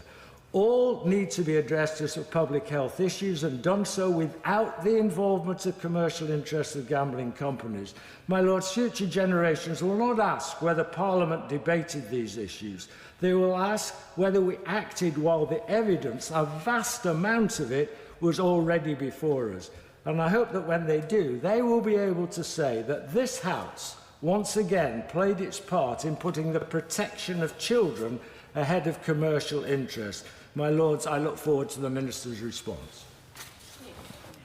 My Lords, I congratulate the Noble Lord Foster on securing this short debate, but also for his long-standing work on preventing gambling harms. And like him, I'm very pleased to see the Noble Baroness, the Minister, continuing in her role at DCMS.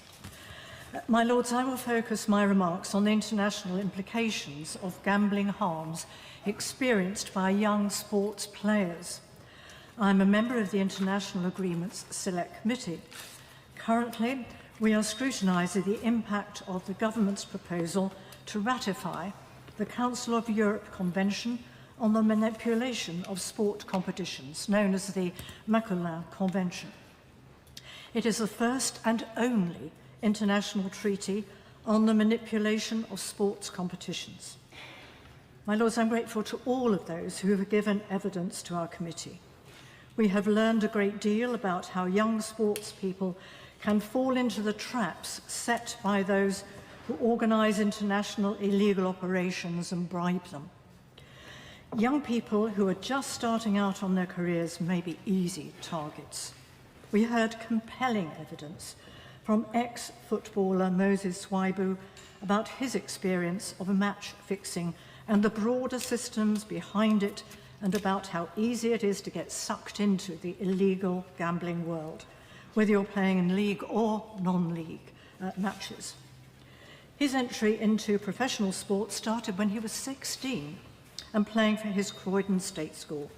He secured a one-year professional contract with Crystal Palace FC and entered an environment of mentors, structures, big brothers, and discipline, a new world for him. When he moved to Lincoln City, aged 19, a teammate introduced him to the world of match fixing for the first time. It was a word he had never even heard of. He knew it was morally wrong. He just wanted to play football. But he did not feel that he had the power or confidence to go to Chris Sutton, his first team manager, and say, the teammate who introduced me to match fixing is the captain. Fast forward to 2015, and Moses was sentenced to 16 months in prison for conspiracy to commit bribery following his role in a 2013 match-fixing scandal during his time at Bromley FC. The prosecution said that 2 Singaporean businessmen were the central figures in that conspiracy. Since his release from prison, Mr. Swaibu has devoted his career to combating match-fixing. He's become one of the UK's most active voices in sports integrity, education and reform, with a particular focus on educating young footballers who might well fall into the traps where he fell. Mr. Swaibu told our committee, I quote, "If you have a young Moses at 18, look at his background, his family and his siblings. What were the influences around him that shaped this opportunity for crime and corruption?" My Lords, we were also given evidence by Dr. Madeleine Udayakuno. She told us, and I quote her, "In the past 15, maybe 16 years, we have seen a tremendous increase in the infiltration of organised crime into match-fixing of a wide variety of sports, including esports. This is where the Macallan Convention comes in, because no single sports organisation or sports betting organisation can fight international organised crime syndicates. That is a job for law enforcement and international cooperation in this field, which is precisely what the Macallan Convention does." End of quote. My Lords, the UK signed the Convention in 2018, but the government has only very recently brought it forward for ratification. So can the Noble Baroness Minister explain why there has been a delay in seeking to ratify that convention? I do understand that there may be good reasons for that, but what are they? My Lords, I'm grateful to Lord Foster for bringing this debate, but also for his unfailing and tireless work that he does in this area. I declare my conflict of interest as Medical Director of the Primary Care Gambling Service, which treats patients experiencing gambling-related harms services across England. But no matter how good my service is, when a young person walks through that door, we have already failed them. The numbers, as you've heard, tell their own story. Nearly half of 11 to 17-year-olds have gambled in the last year. 30% have spent their own money, and that's up from 20% last year. And most strikingly, the increase is being driven almost entirely by unregulated gambling, which has risen from 15% to 18% in just 1 year. Separately, the Gambling Commission finds that 1 in 5 18 to 24-year-olds now gamble to relieve stress. These, my Lords, are not statistics about a handful of unlucky individuals. They describe a generation growing up in an environment designed to make gambling feel normal, feel safe, and feel sociable, on their phones, in their feeds, increasingly disguised, as we've heard, as a game with no meaningful age gate. This is why prevention cannot begin only once harm has appeared, and cannot mean simply warning young people about risks. It must mean intervening upstream, in product design, in advertising, in the free-to-play and the loot box mechanics that train children in gambling behaviours before they've ever placed a bet with real money. And it has to mean treating gambling harm, as his own House's Health Select Committee has said, and how Lord Foster has said so eloquently, as a public health issue, not simply as a matter of consumer choice. Which brings me briefly to the statutory levy. We finally have a statutory levy replacing the old voluntary system, and in principle, real progress. It has raised 120 million this year, roughly triple what voluntary donations ever achieved, and it gives a sustainable foundation for research, prevention and treatment. And while the levy gives us more money, it does not in itself give us a gambling prevention strategy. My Lords, Gamble Aware closed its doors at the end of March, after more than 20 years, warning that the transition risked fragmentation and that uncertainty had consequences. Last year, citing a lack of sustainable funding, GamCare ended its young people's provision, which has reached more than 250,000 children, young people and parents over the last 5 years. Coming as the new levy settlement leaves youth prevention work unfunded, it's exactly the kind of capacity we should be protecting, not losing. I raise this not to relitigate the levy, but because prevention, schools-based education, youth work, early intervention, public awareness campaigns around major sporting events, as we've just had with the World Cup, is precisely what suffers when funding is unstable or uncoordinated. Prevention depends on continuity. But my central ask today is not about the levy. It is this. If we are serious about preventing gambling harm in young people, we need to close the gap between how we regulate gambling and how fast the products marketed at young people are evolving.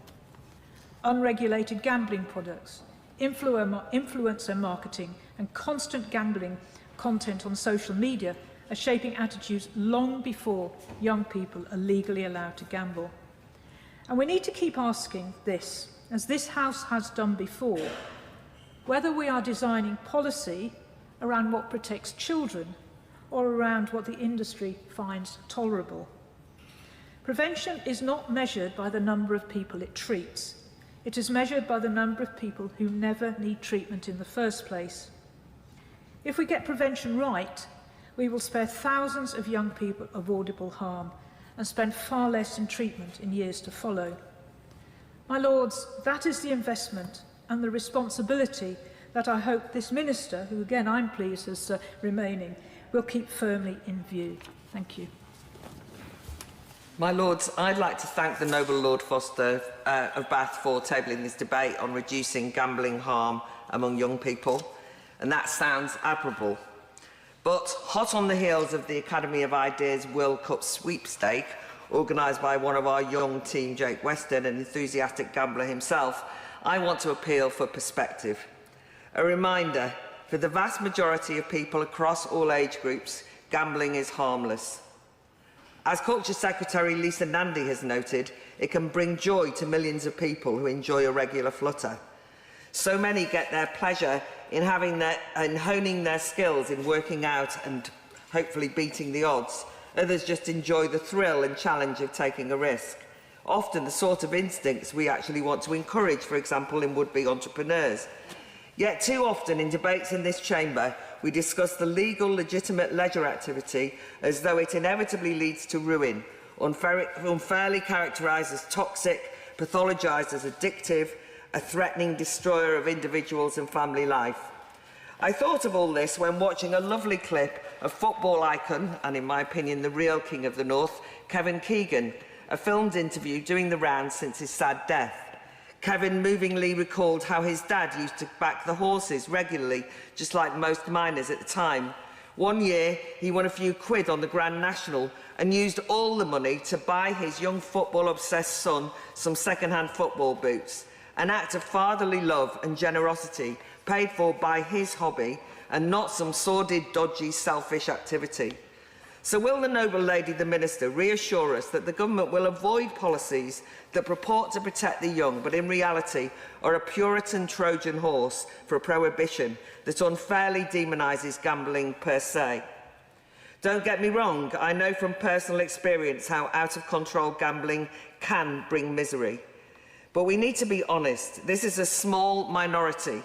Acknowledging this will allow bespoke policies that target real problems rather than a blanket culture of disapproval or a catch-all of ineffective, excessive state intervention into people's private choices. We also need to interrogate some of the data and terminology that can misleadingly suggest this is a growing problem. We aren't helped by the fact that there isn't a single data set that measures problem gambling amongst young people. There isn't even clarity about our definition of young people. In gambling-related law, young people can refer to adults between the ages of 18 to 25 who can legally gamble with licensed operators, but with age-targeted restrictions, and then there's under 18s defined as children who are prohibited from gambling in that way. This can be confusing. For example, having two categories of adult, the 18 to 24-year-olds or 25 and over. Apart from anything else, are we in danger of infantilising young adults who we otherwise expect to be responsible grown-ups? The prospect of 16-year-olds being considered adult enough to vote won't help this muddle. Unfortunately, too many commentators in gambling have developed the bad habit of using the phrase young people to cover under 18s and the under 25 category. Regardless, what does the data show? According to the NHS's Health Survey of England, confusingly using the age range 16 to 24, that shows that problem gambling rates fell from 1% in 2018 to 0.5% in 2024. So why is this age group a focus of special concern? Or are we really worried about gambling by children, especially when it's stated as fact that 80,000 children suffer from gambling harms? Except that that number, 80,000, is extrapolated from 25 children, yes, 25, who were classified as problem gamblers in the 2023 Young People's Gambling Survey of school children. To note, harm is classified to a hugely lower threshold than post-18s. So what's labelled harmful gambling and has been described as addiction here, for those 25 children, should make us pause before we panic. 2/3 self-report playing amusement games like crane grab at seaside arcades. Shock horror. 1/2 are called problem gamblers because they place bets with friends and family. 40% for playing cards with mates and siblings, or occasionally buying lottery products such as scratch cards.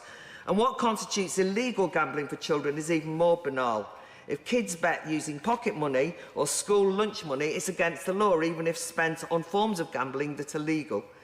Counterintuitively, even the pantomime villain online gambling has one of the lowest rates of participation in this age group. And so, as an antidote to those who are oversimplistic on the stats, these people who are gambling online, those children, is largely accessed by adult parents, allowing their children to use their online gambling account.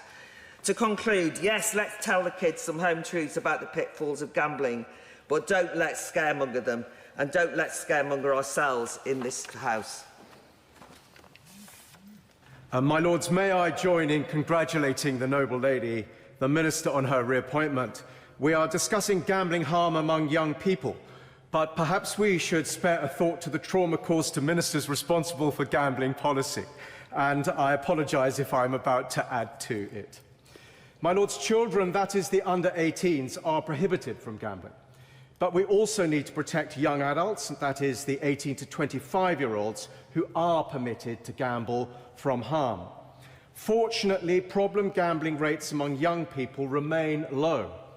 The problem gambling rate for 16 to 24-year-olds, according to the NHS Health Survey for England, fell from 1% in 2018 to 0.5% in 2024. Gambling for young people is regulated with additional safeguards, including lower online slot stake limits for under 25s, age targeting restrictions, deposit limit prompts, and financial vulnerability checks.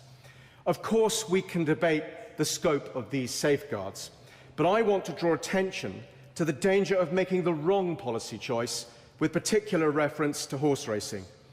I think there's a very strong case for saying that racing is different and should be treated differently when it comes to policy relating to gambling harm, which I fear it isn't. First, British racing is financially dependent on a strong legal betting market. A long-standing, mutually dependent relationship exists between racing and betting, worth approximately £350 million annually to the sport through key revenue streams like media rights payments, sponsorship, and the horse race betting levy. And second, the potential harm from betting on racing is relatively low. It actually carries roughly the same risk as that of betting on lottery scratch cards. Nevertheless, 2 weeks ago, the Gambling Commission announced that following a protracted pilot period, there will be a phased introduction of financial risk assessments, known as affordability checks, on betting, over the course of an implementation period of unspecified length. These checks will have severe financial implications for racing and the economy, as well as subjecting racing bettors to unwarranted levels of intrusion. Independent modelling has suggested that British racing could lose up to £250 million in 5 years due to the checks, while customers refusing to provide financial documents will lead to significant reductions in betting turnover and an estimated loss of more than £13 million per year in horse race betting levy receipts. We were promised by the previous government that the checks would only be introduced if they were fully frictionless, but the checks have been proven by the Gambling Commission's own pilot not to be so. My Lords, the crucial point of relevance to this debate is that far from protecting consumers, these checks will have the opposite effect. They will drive more customers to the illegal market, which puts them at far greater risk of gambling-related harm, as well as starving the Treasury of much-needed revenue. Young people are rightly being taught about credit checks in school, so they will be increasingly worried about their credit rating. So now we have a new generation who will actually be incentivised to avoid financial risk checks and instead turn to the black market. Illegal operators can advertise without age controls and offer none of the protections required in the regulated sector. Black market advertising is extremely effective, not least because their prices are so much better because they don't pay tax or the levy. During the World Cup, several illegal adverts appeared using AI-generated versions of Harry Kane, promoting wins on illegal sites. And that's something that regulated UK operators are rightly not permitted to do. Concerns about affordability checks for adults are shared by the betting industry, politicians, campaigners and policymakers, all of whom have repeatedly warned of serious unintended consequences for British racing. And those adverse consequences have been highlighted in this House and by concerned members of Parliament. So I find it difficult to understand why ministers have allowed the Gambling Commission to proceed. And furthermore, the policy has been signed off by the Commission without key stakeholders in racing and betting being able to see vital evidence about the impact of the pilot. That is deeply unsatisfactory. So may I ask the Minister two specific questions? How is the government measuring the impact of affordability checks, and when will the data from the pilots be available for all to understand? The perverse consequence of current policy is that people, including young adults, will be driven to the unregulated black market. Of course, that isn't the intention of the government, but that is the risk. Affordability checks were not this government's policy. The plan was inherited from the last Conservative government. And even when shadow ministers and the think tank architects of the policy now warn that the checks are not proceeding as they intended and should be halted, the Gambling Commission ploughs on regardless. Apologies. So with the new Prime Minister... President Noble Lord, it's the time debate, so if you could come to conclusion. I'll conclude in 5 seconds. And new priorities, I would respectfully suggest that this would be a good time to recalibrate a misguided and ill-targeted policy, give clear direction to the Gambling Commission and focus on the real issue here, which is problematic and harmful gambling in other areas. My Lord, in following the Noble Lord, Lord Herbert, I just feel like putting on the record that the Green Party very much supports the affordability checks that the government's planning to introduce. We have an awful lot of money sloshing around in the UK economy in all sorts of areas, and keeping a closer check on it is clearly a very good idea. And I should perhaps declare an interest in that tomorrow I will be speaking at a protest on the 100th anniversary of the first official greyhound race, calling for the ban on greyhound racing in England, to follow that in Scotland and Wales. I begin by declaring my position as a member of Peers for Gambling Reform and thanking our formidable leader, Noble Lord Foster of Bath, for securing this debate, and to echo his comments, hoping that the ill-conceived Gambling Act of 2005, that our new Prime Minister might act at scale to reverse many of its disastrous impacts. But we're focused today on children, and like many Noble Lords, I'm drawing on the report from the Young People in Gambling 2025 report from the Gambling Commission, and particularly looking at advertising. And essentially half of young people, and here I'm talking about children under 18s, are exposed to gambling-related adverts weekly, and boys more likely than girls because of the very strong sporting link which has been closely identified. They also see a huge amount of exposure to social media personalities promoting gambling. And another report out last year from Gamble Aware, children as young as 11 reporting regularly that they're tempted to try betting after being flooded on their social media feeds, on the apps, by celebrities and sports stars promoting gambling. As the Noble Lady Baroness Dorada said, this is avoidable harm to which we are subjecting our young people.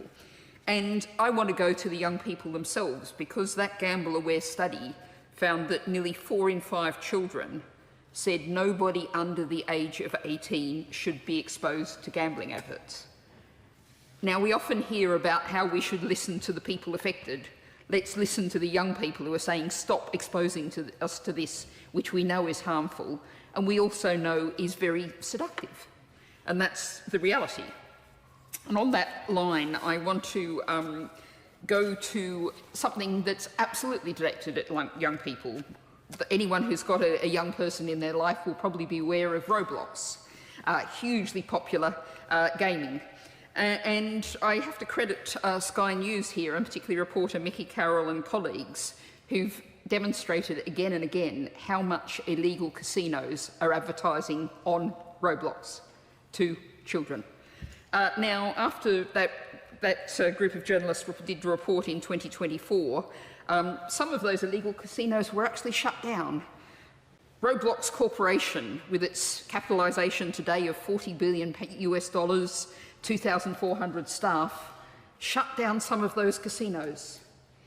But just in May, the reporter found an email in their inbox.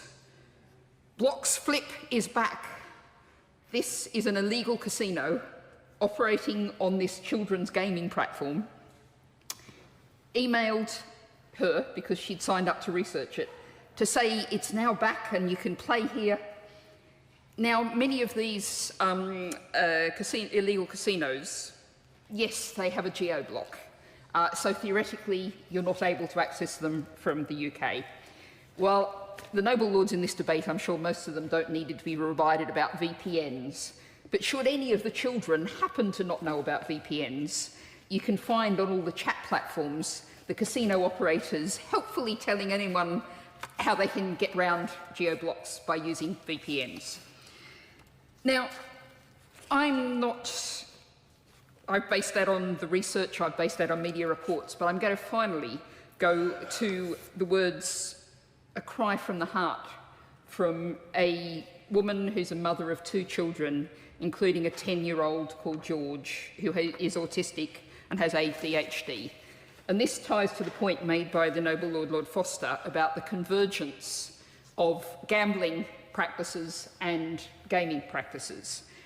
This mother reflects on how randomised rewards, red item drops, daily login streaks, limited time events and constant prompts to return use many of the same behavioural principles as gambling.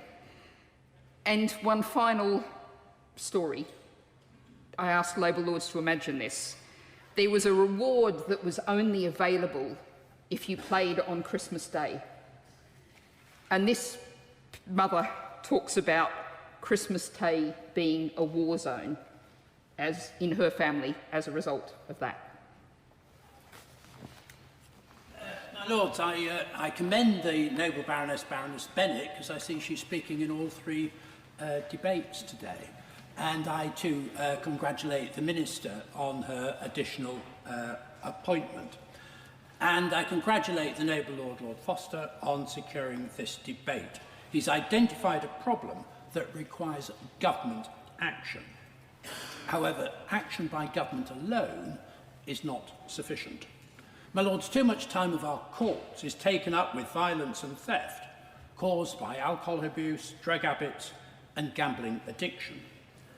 The problems are not unrelated. Public Health England's 2021 report on gambling harms found a clear link between alcohol consumption and harmful gambling, with 35% of non-drinkers participating in gambling compared with 74% of those who drank 50+ units of alcohol per week. In terms of problem gambling, court appearances are the tip of the iceberg. As we've heard, the extent to which it affects young people is apparent in terms of the figures. Online marketing is a particular problem, given that it is inherently skewed towards young people. They are susceptible, given that studies show that they do not fully understand how odds work, adopting simplistic views of risk. One study found that among children who gamble, the most common reason for doing so is because it is fun. Once hooked, we know the problems in terms of psychological distress. Young people in the 18 to 24 age range who experience problem gambling are around 50% more likely than average to be experiencing high psychological stress and low mental health well-being, and are over 5 times more likely to be at high risk of suicide. The problem is getting more severe as young people rely increasingly on social media and have difficulty distinguishing advertising from independent comment.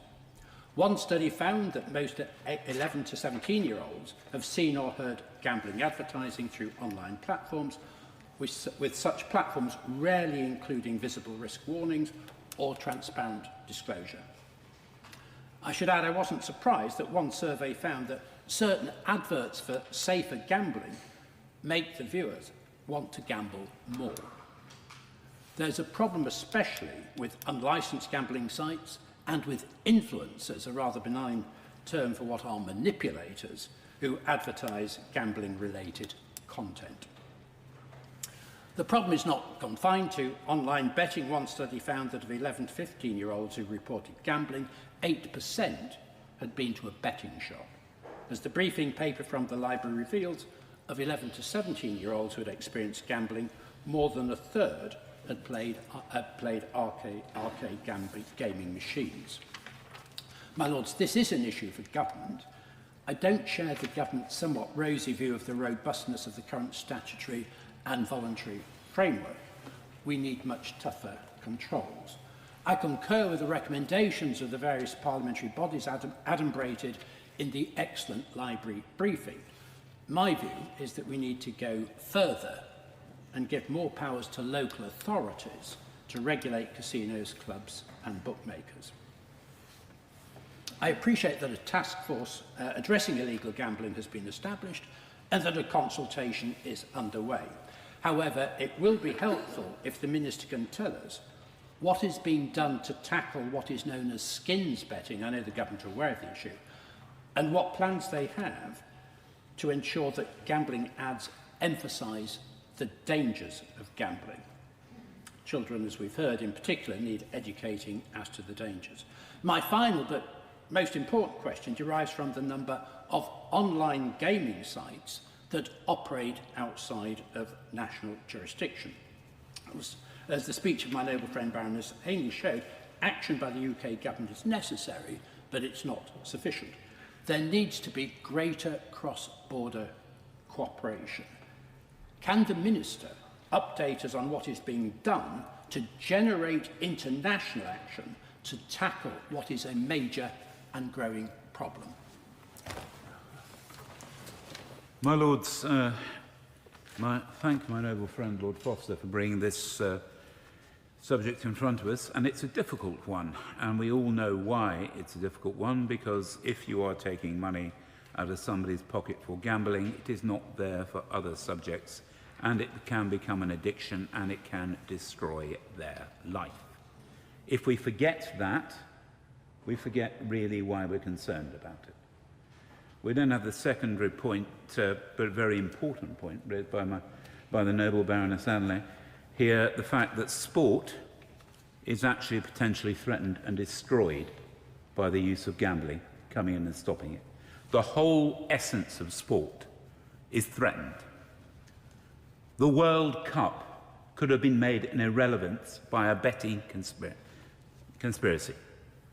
All that excitement, all that adrenaline, all that bringing together, all that positiveness could have been ruined by one betting scandal there. Cricket came close at one point, and a huge amount of energy, indeed even racing. Racing is the most experienced bit of this. I live in the village of Lambourne. The amount of energy that goes into stopping illegal interference through gambling in racing is massive and has gone on for a long time. And indeed, I know people who have been involved in this and involved in the police, involved in accusations going through, hopefully all coming out on the right side of the law, or at least that's the ones I've met. My lords, but it is there. It is something which actually can pervert that thing. If we take that into account, what are we doing to stop betting behaviour becoming endemic and effectively uncontrolled in the young? That is really the question we are asking ourselves here. And I think we only had one voice that thought it's not a problem, but the Baroness Fox is used to being by herself. So, my lords, I would actually just say, what are we doing to really get in? Now, PHSE going down gambling or whether, do we do enough in other bits? I know it is, I have often guarded against this, and when it comes to education, are we getting down to teach people that, you know, roulette table, it's not that you will win big once in a while going round. The odds are always pretty bad that you will win on every single turn. That's why it's there. The way that gambling is there because somebody expects to make money from you. And normally does, that's why they're still there. It is something which I don't think we get across enough. There is a difference between somebody playing cards for a few pennies, but then suddenly realizing, oh, I'm going to lose if I play against somebody else, to somebody going to one of these big organized sites, which are always at your pocket, always being told you might win big, but we know you won't, the vast majority of times. That's why they're doing it. Saying to you, yes, here's a gambling list that gives you a small buzz, but will take your money off you consistently. Kevin Keegan's father may have won big to give him football boots. One wonders if he didn't actually bet on the horses regularly, he might have got new ones earlier. My lords, we've got to make sure that we actually get what the damage is, that information into the young and into their parents as well. If we are going to these formats, these new formats, which there are age barriers over, people do not understand them, are we making sure that people understand there are inherent dangers there? I think my noble friend and myself is talking about loot boxes very often, and I have met very distinguished games designers who think they destroy the essence of many of the challenging and more complicated games out there, ones with some intellectual content, because you're always being guaranteed, buy some money and you might get the thing you need to carry on with your activity. But you probably won't, so you better buy a few more. And then you have lots of wasted product. But it's the essence there. What is the government doing to inform those involved and those who are at risk and those who influence them that this activity is going to take money off you and give it to somebody else? No matter what the buzz is, that's the answer. And unless we get that established, my lords, we are going to miss the essence of it, because that's what it's about, that's why it happens. My Lords, I thank the Noble Lord, Lord Foster of Bath, for this very important debate. I also welcome the Noble Baroness back to her place. Firstly, it is important to define what is meant by young people.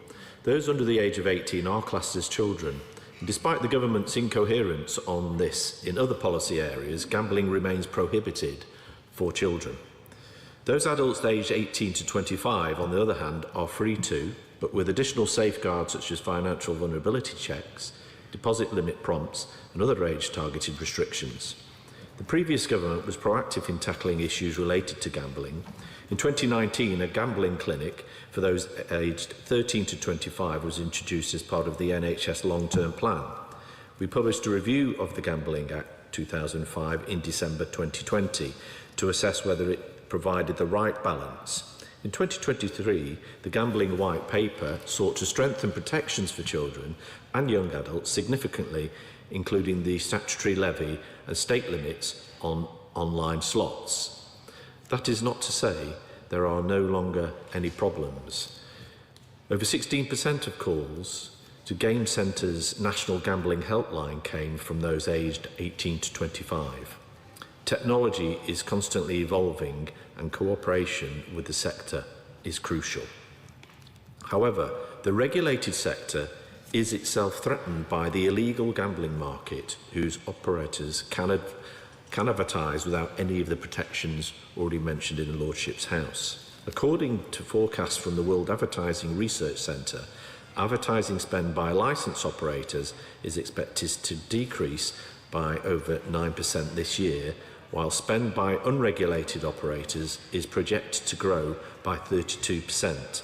By 2028, this could mean illegal firms will account for the majority of gambling advertising spend. That is why any government action to tackle the issues must be thought through. A strong legal betting market can also provide notable benefits. For example, accumulating spend by betting companies in horse racing is around 20 million on direct sponsorship and 165 million on marketing. Media rights, sponsorship and the horse race betting levy together contribute about 350 million every year to British horse racing. We therefore do not want to drive more gambling activity into the illegal market and negatively impact other industries and legal sports. The Gambling Commission found a 3% increase in the number of 11 to 17-year-olds participating in unregulated gambling between 2024 and 2025. This can just be a bet between friends, but children can also be targeted with advertisements via social media. We on these benches have argued for a social media ban for under 16s, which would remove children's exposure to advertisements from unregulated sites. I would appreciate it if the Noble Baroness the Minister could give us an update on the government's progress in finally implementing a social media ban. In addition, will the funds raised by the statutory levy, which came into force last year, be used for an evidence-based response to the issues raised by Noble Lords here today? What other steps is the government taking to crack down on the black market? I am grateful for the valuable insights of Noble Lords to this debate, and I look forward to the Noble Baroness the Minister's response. My Lords, this has been an important debate, and I thank the Noble Lord, Lord Foster of Bath, for securing it, and all Noble Lords who took part, and thank you as well for the kind words from Noble Lords from across your Lordship's House. Let me be clear, this government is fully committed to ensuring that the protections are robust to shield children and young people from gambling-related harm. Over the past 2 years, important progress has been made to strengthen protections to reduce the risk of gambling-related harm for young people. In response to the Noble Lord, Lord Herbert of South Downs, and the Noble Lady Baroness Fox, and I hope what all Noble Lords would support, we will always follow the evidence on policy-making process in this area. My Lords, we know that the digital world moves faster than traditional regulation, and this is why we've introduced a £2 online slot stake limit for 18 to 24-year-olds, a target intervention aimed at young people who are particularly vulnerable to unaffordable losses. And as the Noble Lady Baroness Bennett of Manor Castle said, harmful gambling appears higher among boys and young men. The Noble Lord, Lord Evans of Rayno, asked about age and definition of age. I think we're clear on what categorises children and young people within gambling policy, but I'm happy to discuss that with him if he thinks we haven't got it clear enough. In the land-based sector, we've rolled out Think 25, replacing Think 21, and we believe this will minimise underage in-person betting for children, which has remained about 1% since the introduction. We also recently consulted on raising the statutory age limit for Category D cash-out slot-style machines from 16 to 18. Legislation will build on the sector's voluntary commitment to ensure that land-based venues further protect children and young people from gambling-related harm. A response to this consultation will be published in due course. A number of Noble Lords, including the Noble Lord Lord Foster, spoke about the impact and potential impact of advertising on children and young people. The government recognises these concerns, and that is why we have existing robust protections in place to ensure advertising does not exacerbate harm among children and young people. The ASA requires that online operators use all available tools to exclude under 18s and vulnerable groups from advertising exposure, and since October 2025 has prohibited influencers, which I hope will be music to the noble Lord Norton of Louth's ears, has prohibited influencers with over 100,000 under 18 followers from promoting gambling to ensure it's not marketed as a risk-free lifestyle choice. The government's planned social media ban for under 16s will also help reduce exposure to gambling adverts on social media. The noble Lady Baroness Gerarda highlighted issues around illegal gambling, which was mentioned by a number of other noble lords. My lords, while licensed operators are subject to strict advertising rules, illegal operators present a very different challenge. This is not a matter I take lightly, and that is precisely why I personally established and have chaired the Illegal Gambling Task Force in January this year, which includes an illegal advertising subgroup. I hosted the most recent meeting of the task force last week. By bringing together industry platforms, regulators and government, we are collectively identifying ways to clamp down on illegal advertising and ensure that exposure is reduced for young people. I will provide an update on our progress later in the year. A number of other questions were raised throughout the debate. So the noble Lord Foster, the noble Lady Baroness Gerarda and the noble Lord Addington in particular raised the question around loot boxes, and we recognise the close links between gaming and gambling, especially through loot box mechanics that can imitate gambling. Alongside independent research on skins gambling that we published last year, we've also commissioned independent research to assess the effectiveness of the industry guidance on loot boxes. We've engaged relevant government departments, regulators and industry to consider the results, and we will publish the report and set out our next steps in due course. Lord Norton raised a particular point around skins gambling. My lords, there's currently no licensed operators which offer skins gambling, meaning any websites doing so may be operating illegally. The Gambling Commission is clear that where products amount to illegal gambling, they will take swift action. The noble Lord Evans of Rainow and the noble Lady Baroness Gerarda talked a little bit about evolving products, and I absolutely recognise that this is fast moving. DCMS and the Gambling Commission are working together to understand the market, including evolving products, and they monitor developments closely. The noble Lord Norton and the noble Lord Addington raised how children might be taught about odds at school, or sort of the education in school. And since 2020, children have been taught about the risks relating to gambling as part of the relationship, sex and health curriculum.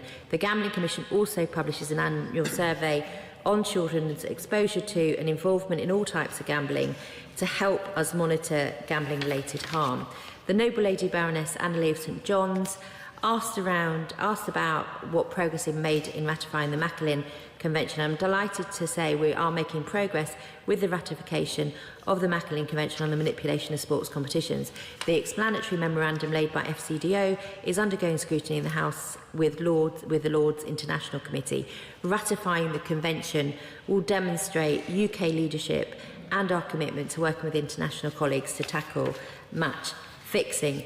The noble Lord Herbert and the noble Lord Evans raised points around the importance and significance financially of gambling to horse racing, and the noble Lord Herbert in particular raised the issue of financial risk assessments. My lords, we support the recent announcement by the Gambling Commission to implement FRAs for online gambling through a careful phased approach, working with the sector in an implementation phase. This is a decision for the Gambling Commission, who have met stakeholders throughout the recent pilot process to ensure implementation is focused on protecting consumers. The government has encouraged the Commission to continue and increase engagement with the gambling industry. Successful implementation is vital, and this requires engagement from all interested parties. The vast majority of customers will never require an FRA. People who place an occasional bet are a winning customer or even regularly spend hundreds of pounds would be unlikely to need a check. And I'm happy to meet with any peers to discuss FRAs, as is the Gambling Commission, so we can arrange that subsequently. The Noble Lord Herbert also talked about publishing data and then measuring the impact of FRAs. The government will work with the Gambling Commission to ensure successful implementation. There will be a significant implementation phase which will involve key stakeholders, including the horse racing sector and operators through implementation groups.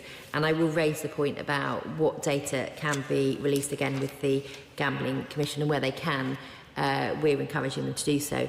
The Noble Lady Baroness Fox of Buckley raised really important points about how we need to be proportionate in our response to gambling, and I want to reassure the Noble Lady that we do understand the importance of striking the right balance between acting on problem gambling or harmful gambling and ensuring there aren't unintended consequences for those who do enjoy a casual bet and don't suffer gambling harm. And as I said earlier, we're absolutely determined that we follow the evidence in how we implement gambling-related policies. I'd like to once more thank the Noble Lord Foster for bringing this important debate before your Lordship's House, and I thank all Noble Lords for their thoughtful contributions. Today's debate has demonstrated our shared determination to protect children and young people from gambling-related harm. We have built a strong foundation over these past 2 years to ensure those most at risk, including young people, are protected from gambling harm. We've committed to reviewing a range of selected policy measures through the Gambling Act review evaluation to ensure they had the intended impact. We also look forward to any future evaluations to understand the impact of our measures and inform future policy making. We will continue to work closely with the Gambling Commission, industry and health and education partners to keep pace with emerging risks and do everything we can to protect children and young people from gambling harms. My Lords, we might take a moment for Noble Lords to leave the chamber quietly and quickly.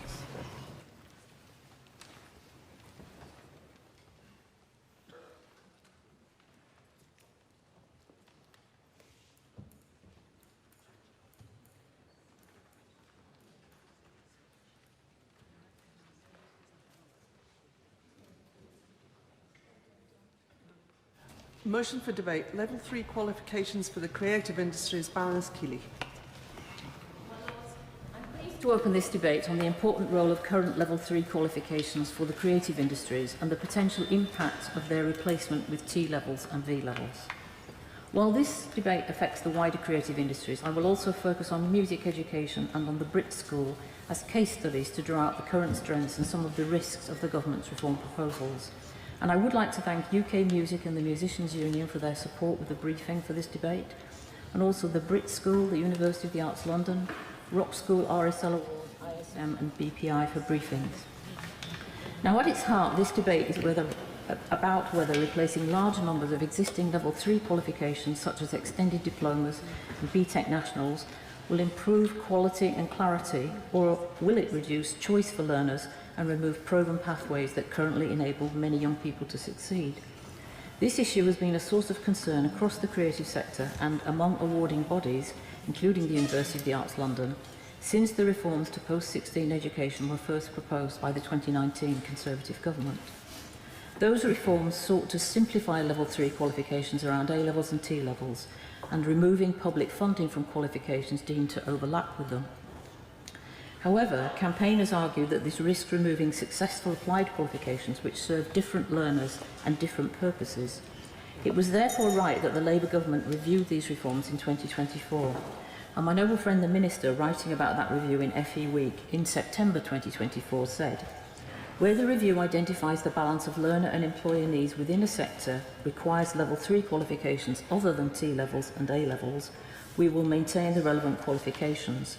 This may well be in areas that overlap with T-levels, which is a change from the approach from the previous government. For creative subjects, and music in particular, that principle is essential. However, in October 2025, the government's white paper on post-16 education proposed the introduction of V levels and T levels to replace many existing qualifications. So I feel it's important in this debate we consider the potential implications for the creative industries before any more work is done to make changes. The UK music industry is one of our great success stories.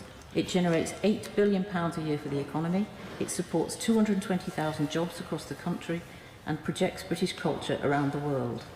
Yet every performer, producer, composer, sound engineer, technician and educator begins somewhere. If we weaken the educational pathways into music, we weaken the future workforce of the sector itself. And music education is not simply about producing future music professionals. It equips young people with creativity, confidence, resilience and the skills of collaboration. And it improves well-being and delivers significant cultural and social benefits.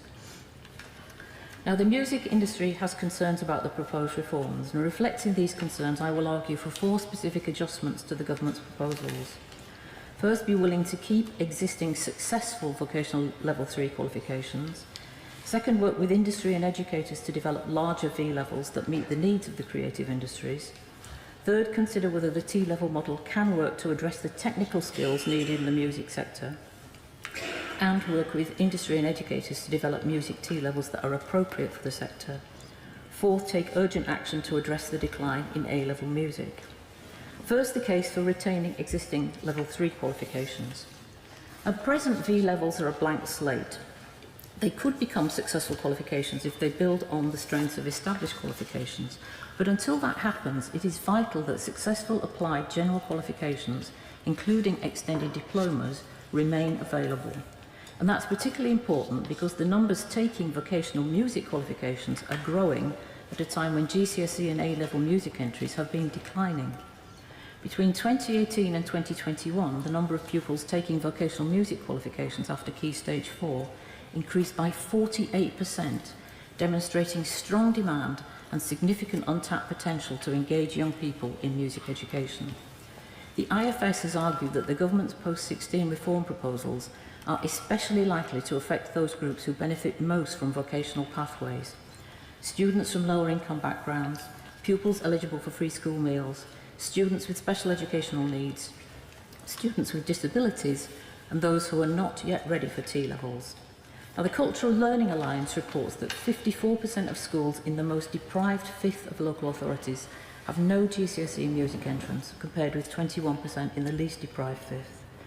Any reduction in proven vocational pathways is therefore likely to have a disproportionate impact on disadvantaged young people. Successful institutions such as the Brit School rely heavily on qualifications like the UAL Level 3 Extended Diploma. So there remains no clear like-for-like replacement, and that's putting proven pathways at risk.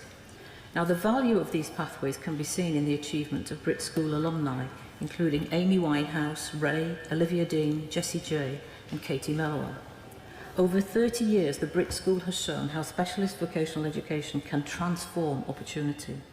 In 2025, 98% of its students progressed to higher education, apprenticeships, employment or further training. The Brit School warns that if future qualifications move away from the characteristics that have made vocational creative education successful, accessibility, depth of learning and authentic assessment, there's a real risk of narrowing the pipeline of talent entering what is one of the UK's fastest growing sectors.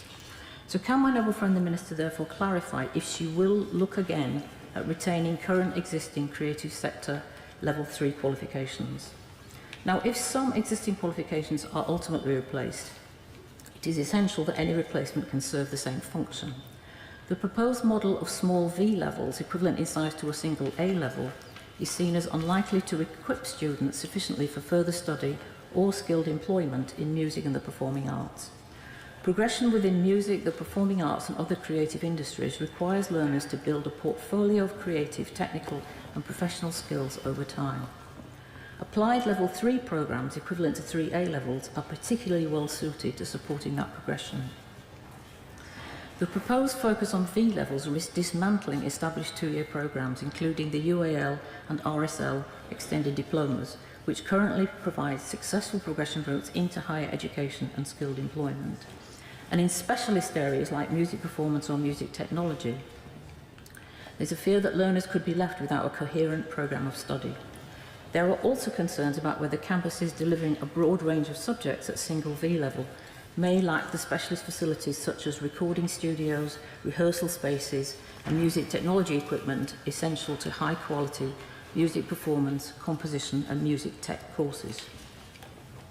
So I hope my noble friend the Minister can tell me whether the Government will actively consider the larger V levels, equivalent in size to current extended diplomas, for specialist creative subjects, as recommended by the Becky Francis Review. My Lords, the question of larger V levels leads directly to my third point, T levels. At present, there is no music T level. However, the challenge is not simply the absence of a music T level. It is that the current T-level model is not seen as compatible with the realities of employment within the music industry and other creative industry roles. The music industry is characterised by freelancers, portfolio careers, micro-businesses, project work and self-employment. So the proposed T-levels, with their one-size-fits-all lengthy industry placement and narrow and prescriptive national occupational standards, are seen as incompatible. Now, the Curriculum and Assessment Review explicitly recommended a large, flexible V-level for creative disciplines. Replacing this with a single, narrowly defined T-level risks misunderstanding how careers in music actually develop. Without significant structural changes to T-levels, it's difficult to see how T-levels in their current form could achieve broad uptake among music learners and the music sector. A triple-size V-level would be much more likely to meet the needs of learners and the music sector. And the Government could also work closely with the music sector to develop a broader variety of T-levels that address the range of technical skills needed in the music sector. But that would need to be accompanied by the financial support that would enable SMEs and other small music businesses to offer placements. So, alongside considering a large, flexible V-level, will my noble friend the Minister commit to working directly with music industry employers, educators and representative bodies to develop a qualification framework that genuinely reflects employment patterns within the sector? Now, we cannot discuss post-16 education in isolation from what happens earlier in the system. The decline in A-level music that we're seeing begins with declining opportunities to study music at earlier stages of education. To ensure the health of the creative talent pipeline, we must also address the decline in A-level music as a matter of urgency. And as I said in our recent debate on live music, our Labour government inherited an education system in which the EBAC had squeezed music education from the curriculum, damaging both music teacher recruitment and retention and contributing to declining GCSE and A-level entries. But A-level music remains in crisis. Entries have fallen by 41% since 2013 to a record low of 4,635 students, while GCSE music entries are around 27% lower than 2010. Disturbingly, in 18 local authorities, either only one school or in fact no schools offered a music qualification, either A-level or vocational.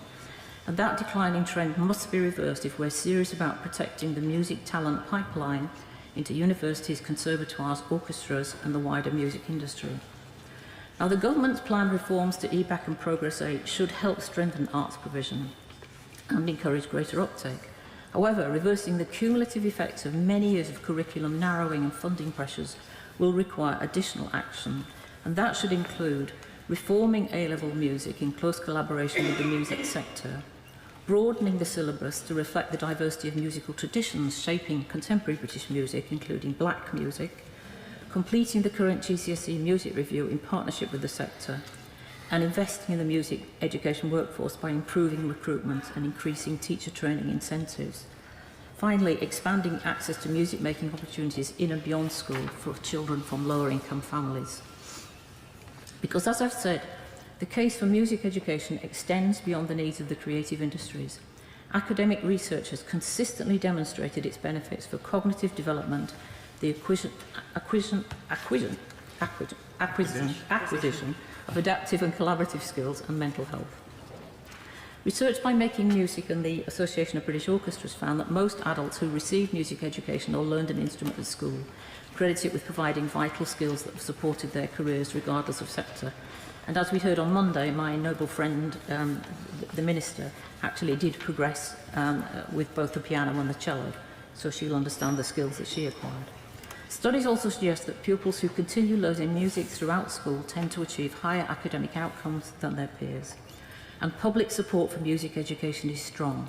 Research commissioned by UK Music found that more than half of parents whose children learn an instrument believe it enhances creativity, confidence, perseverance and resilience. And these educational and social benefits should be considered alongside the economic value of music education when decisions are being made about future qualifications. My Lords, this debate is fundamentally about talent, opportunity and growth. The United Kingdom's creative industries are admired throughout the world, but their future success is not guaranteed. It depends on the choices we make now about education and skills. The question before us is not whether reform is needed, but whether reform expands opportunity or narrows it. And my concern is that unless government builds on what already works, some of the most successful pathways into our creative industries may be lost. Existing Level 3 creative qualifications have enabled thousands of young people, including many from disadvantaged backgrounds, to progress into higher education, skilled employment and successful careers in the creative industries.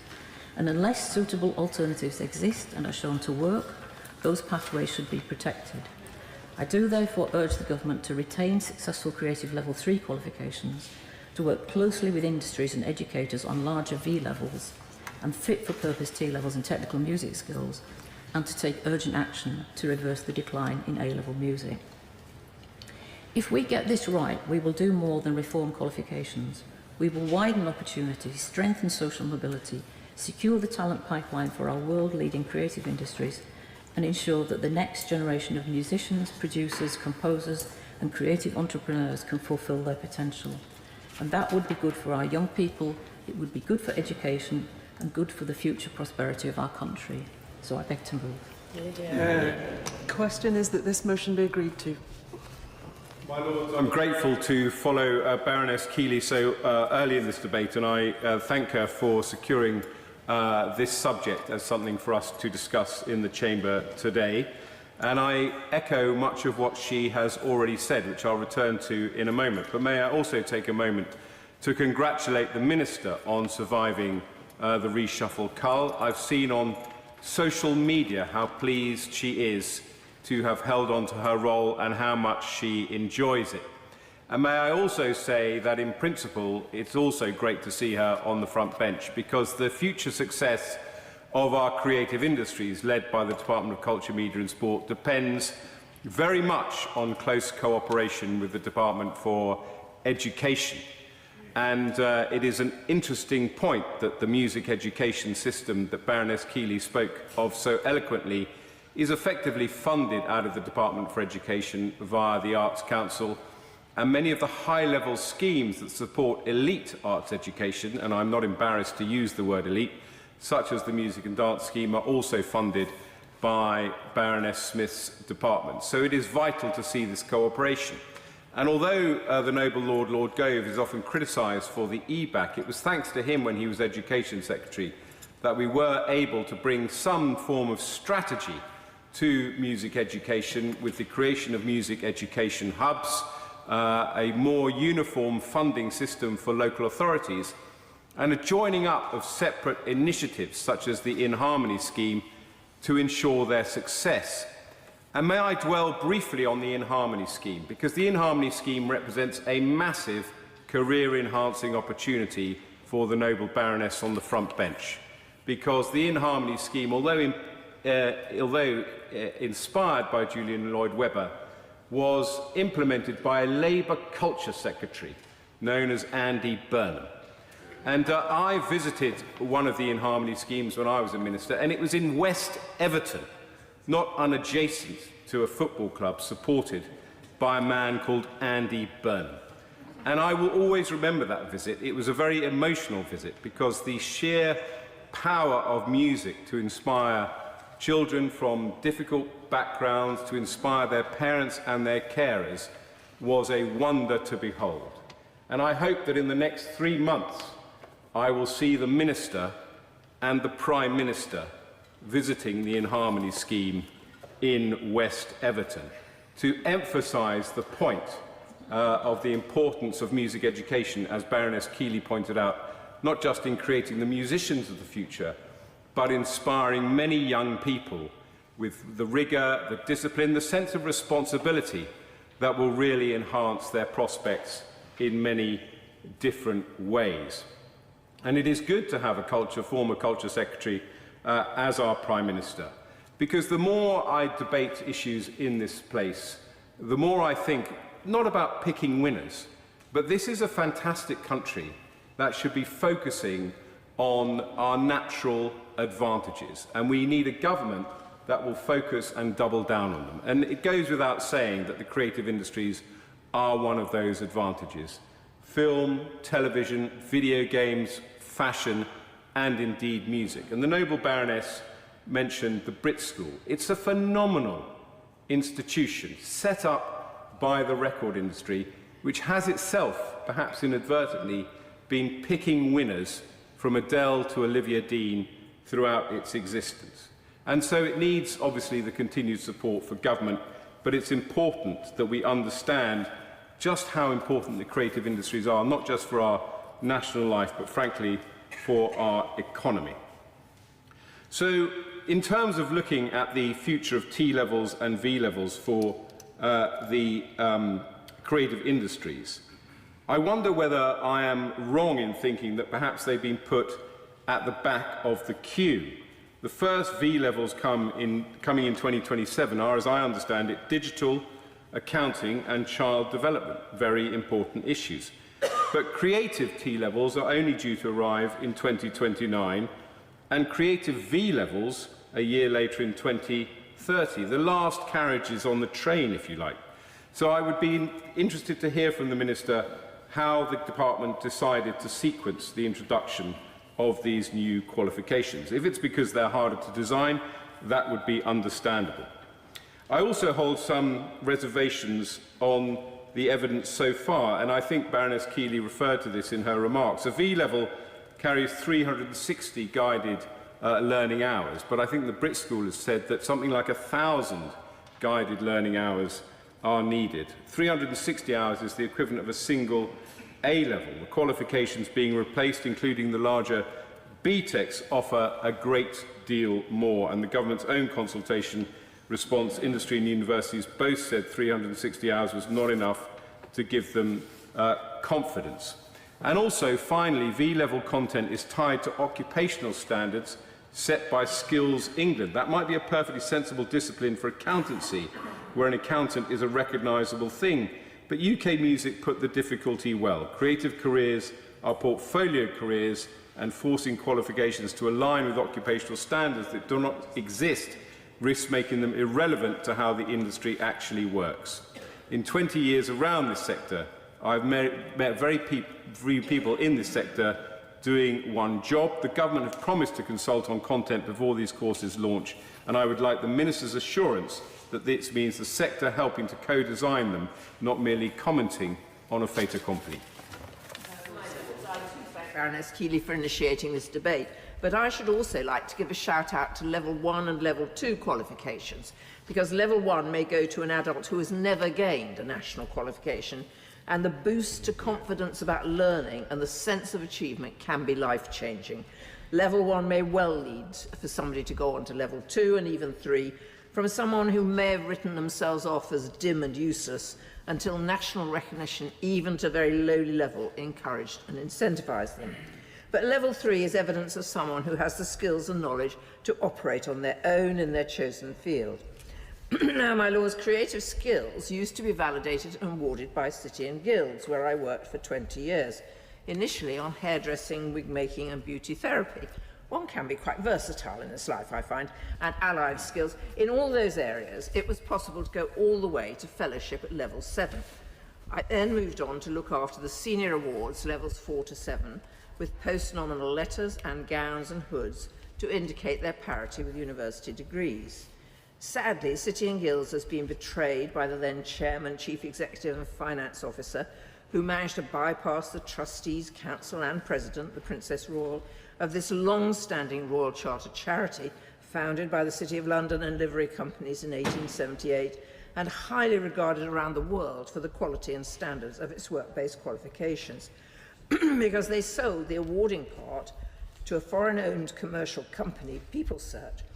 A small team has been left under the title of the City and Guilds Foundation to continue to support the charitable activities and sustain the Royal Charter. Two of the three perpetrators were given lucrative welcomes and subsequently sacked. How strange life can be. Anyway, the Charity Committee is investigating how this could happen, as is a growing band of staff, members, fellows and friends of the Institute. But what is crucial is that candidates do not suffer for this. The qualifications they're working for will continue to be delivered because they do not deserve to be deflected by machinations of people who should have known better. And we have been assured that this will be the case and that the qualifications will continue to be to the highest standards as they always were. Now, my lords, there is always a problem with vocational, practical, technical qualifications, that most parliamentarians and civil servants have gone the university route. They don't know about further education colleges and the amazing work they do, nor the very wide range of qualifications and individuals they support. So they meddle in a way we don't see with GCSE or A-level. We do continue to have BTECs, understood by students, universities, employers, and crucially, many parents. But they're now under threat as the newer, shinier T-levels, technical, you understand, is so much classier than vocational, arrive on the scene to be followed by V-levels. Well, come back vocational, all is forgiven. My lords, it takes a while for any new qualification to be understood and valued, more so for practical than academic ones. So just as T-levels have taken a while to find their place, who knows how long it will be for V-levels to be the talk of the town. We should thank the university technical colleges, Lord Baker's valuable UTCs, which provide a clear path to skilled employment, because a number of them have developed particular expertise in supporting the creative industries, where employers continue to face skills shortages. And, my lords, the creative industries are among the most valued and valuable of our industries. The UK leads the world in many of these skill sets. The Heritage Crafts Association produces a regular list of endangered crafts, some continued by a sole trader, where taking on an apprentice would severely affect their ability to earn a living. Yet anyone who embarks on silversmithing, clockmaking, enamelling, basket making, upholstering, knows the immense satisfaction in creativity. And I won't talk about music because Baroness Keeley has spoken so eloquently about that. But again, music and dance are vital skills which really enhance life. And if we lost any of these skills, it would be a real loss to our quality of life, as well, my lords, as to the economy. So we should venture with extreme caution in changing qualifications which are valued and understood. Why not put effort into attracting the young and not so young into sporting crafts in danger which could enrich their lives? So can I ask the Minister why the government is embarking on V-levels when there are already established qualifications for the creative industries? Many are under threat and need support, not a pointless exercise in rebranding. There are level 3 diplomas and extended diplomas with some 84,000 students who do not need to be distracted by the arrival of a new kid on the block in the form of mysterious V-levels. So please, will the Minister commit to pause defunding of existing creative levels 1, 2 and 3 qualifications until creative T-levels and V-levels have been fully designed and piloted and are shown to deliver work-based standards and comparable outcomes for progression. And this is particularly important for SEND learners and disadvantaged students, many of whom may have talents in creativity far in excess of their abilities in other subjects. I look forward to the Minister's reply, and like others, I welcome her back to her brief. My Lords, I remind the House of my education interests, in particular as a member of Pearson's Qualifications Committee. It's always a joy to follow the noble Baroness Garden, and I also pay tribute to Baroness Keeley for securing and for her introduction to this debate. And I want to add that I am delighted that the Minister is still in her place after the reshuffle. My Lords, my first job at 13 was in the West End production of Oliver. 7 years later, I co-founded a theatre company with Sam Mendes and went on to manage art centres. My wife, after drama school, spent years delivering creative partnerships in schools. My daughter Ruth is now a successful opera director. All three of us have done well thanks to the vocational pull of the performing arts. But this is an industry that can't be measured by productivity and earnings at 30. It is about vocation and about weaving the cultural fabric that binds us together. Witness the connection between the fans and the players created by Wonderwall at the World Cup. My Lords, I want to focus today on why T-levels and V-levels as designed cannot deliver the talent that our nation needs to maintain our status as a creative superpower. I'm a keen supporter of the post-16 reforms in general, but not as currently applied to this sector. T-levels and the proposed V-levels are built on national occupational standards, competencies mapped to defined jobs. How will that work for creative artists? My good friend Emily Burnett is a BAFTA-winning actor for film, TV, and is a TV and theatre performer. She's also a writer, a director, and a performer.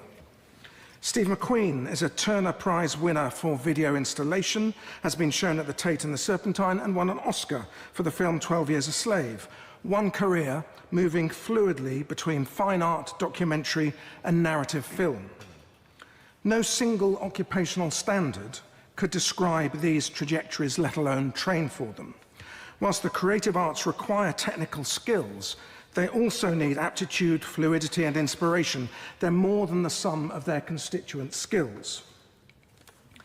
This points, in my view, to a category error at the heart of the reform. T-levels are, by design, technical qualifications, built to prepare a student for a specific occupation with a narrow specialism at their core. Look at the craft and design T-level. Its occupational specialisms mapped to single narrow trade standards: ceramicist, bespoke furniture maker, garment maker, jewellery maker. Each is precise and each is far narrower than the breadth a young person actually needs to build a creative career. Practitioners move fluidly across creative, technical and entrepreneurial work over a single career and what the sector itself calls a polymathic, portfolio-based working life. And that mismatch has already shown up in the numbers. 2 creative T-levels have now been through full commissioning and delivery. Craft and design managed just 136 starts in its debut year. Media, broadcast and production around 600. Combined, a rounding error against the roughly 84,000 learners currently on large creative level 3 qualifications. My Lords, creative education is vocational, not technical. It builds a craft and a practice, not entry to one job title, and that distinction has a practical consequence in learning hours. A T-level runs to around 1,800 hours across 2 years, weighted heavily toward one narrow specialism and a placement. A single V-level, by contrast, is projected to be 360 guided learning hours, like an A-level. Neither fits creative training, which needs neither the narrow technical depth of one occupation nor the shallow breadth of 360 hours, but sustained studio and rehearsal time across a broad practice. That is precisely what the UAL extended diploma of 1,080 to 1,170 hours currently provide. And then 2 further technical problems would need to be resolved. First, assessment. T-levels require substantial examined assessment, but A-level art and design, as an example, have long relied on non-examined portfolio-based assessment precisely because they capture a creative process and development that a timed exam cannot. The Brit School told the Curriculum and Assessment Review that learners must be graded on vocational ability, not solely on written ability under pressurised exam conditions. Push creative qualifications towards examination and we repeat a known mistake: students writing about practical outcomes instead of producing them. Second, industry engagement. T-levels currently require a discrete 45-day placement dependent on employers able to host it. The extended diploma embeds industry engagement continuously through live briefs and employer-set projects running throughout the course. Now, I know this minister is listening to these arguments, and I hope the creative sector can engage with her to find the right way forward. To do that, this engagement needs to quickly resolve whether we can rebuild occupational standards for creative jobs. If not, the sector should then be given the certainty of retaining the extended diploma.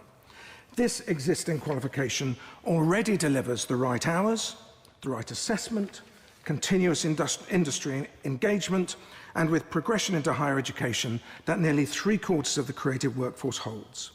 Ministers can then confirm its funding on a permanent footing, not a repeated reprieve to 2030, and then let T levels and V levels find their place alongside it, not in place of it.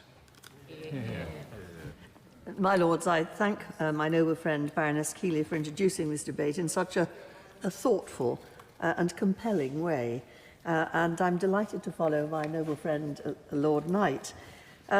My Lords, this House has many times focused on the importance of the creative industries in the economy and in our social fabric. It can't be emphasised enough how much creatives enhance our reputation and soft power across the world and our productivity at home. In theatre, film, dance, music, computer games, craft, design, visual arts, indeed any area where individual creativity, skill and talent play a key role. Those who are able and willing to advance those skills need to be encouraged, supported and given freedom to fly, not thwarted, straitjacketed or discouraged by any entry system of examinations which is not targeted to their needs or to the industries they aspire to enter. My Lords, others in this debate have real knowledge of the requirements for entry into these subjects and the impact of the specific changes currently being considered, as we have already heard. I don't, but I have learnt a lot. The library brief was excellent, and I'm grateful to Baroness Keeley for a thorough grounding in the ongoing discussions with government and the government's intentions. I want to make 3 brief, broad points. First, and most important, the creative industries are too vital a part of our economy to get this wrong. When tens of billions of pounds of gross value added and the jobs of 2 million people are at stake, we need to attract the best recruits and ensure that no unhelpful obstacles or poor offerings impede keen youngsters from whatever background they come from. It's clear that the government wants exactly that. Second, creative roles increasingly blend technical fluency, software, digital production data, with distinctly human capabilities, originality, storytelling, collaboration. My Lords, it's clearly a sign of the times that I met recently a senior executive in a company who was indeed director of storytelling. A creative economy that wants to keep growing needs a pipeline of people who can move fluidly between craft and technical skills. And it's clear that placements are an important part of these qualifications. I was very struck by the responses of students who struggled to find placements, particularly in the creative industries sector, given that 95% of companies are micro-businesses and up to 1/3 of the workforce is self-employed. Yes. So can I ask my noble friend, how will the government address this placement issue? Third, digital technologies and AI are increasingly being used to create exciting opportunities, but there'll need to be continuous learning opportunities to enable them to update technical skills. And that's linked to the growing demand for collaboration across disciplines. Creative professionals now often work alongside software developers, engineers, marketers, and data analysts. So communication, teamwork, problem-solving, adaptability, and leadership skills need to be developed.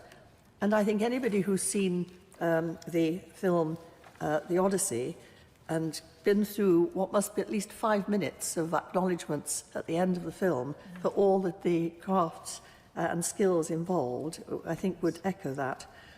My Lords, all of these point to the need for close consultation and cooperation with those charged with developing the courses, exams and assessments for these subjects.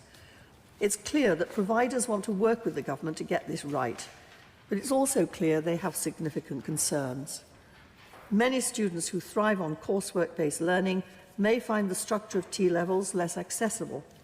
There are concerns about the number of guided learning hours in V-levels, with industry and higher education stakeholders anxious that it won't be enough to assess levels of applied experience and practical competence.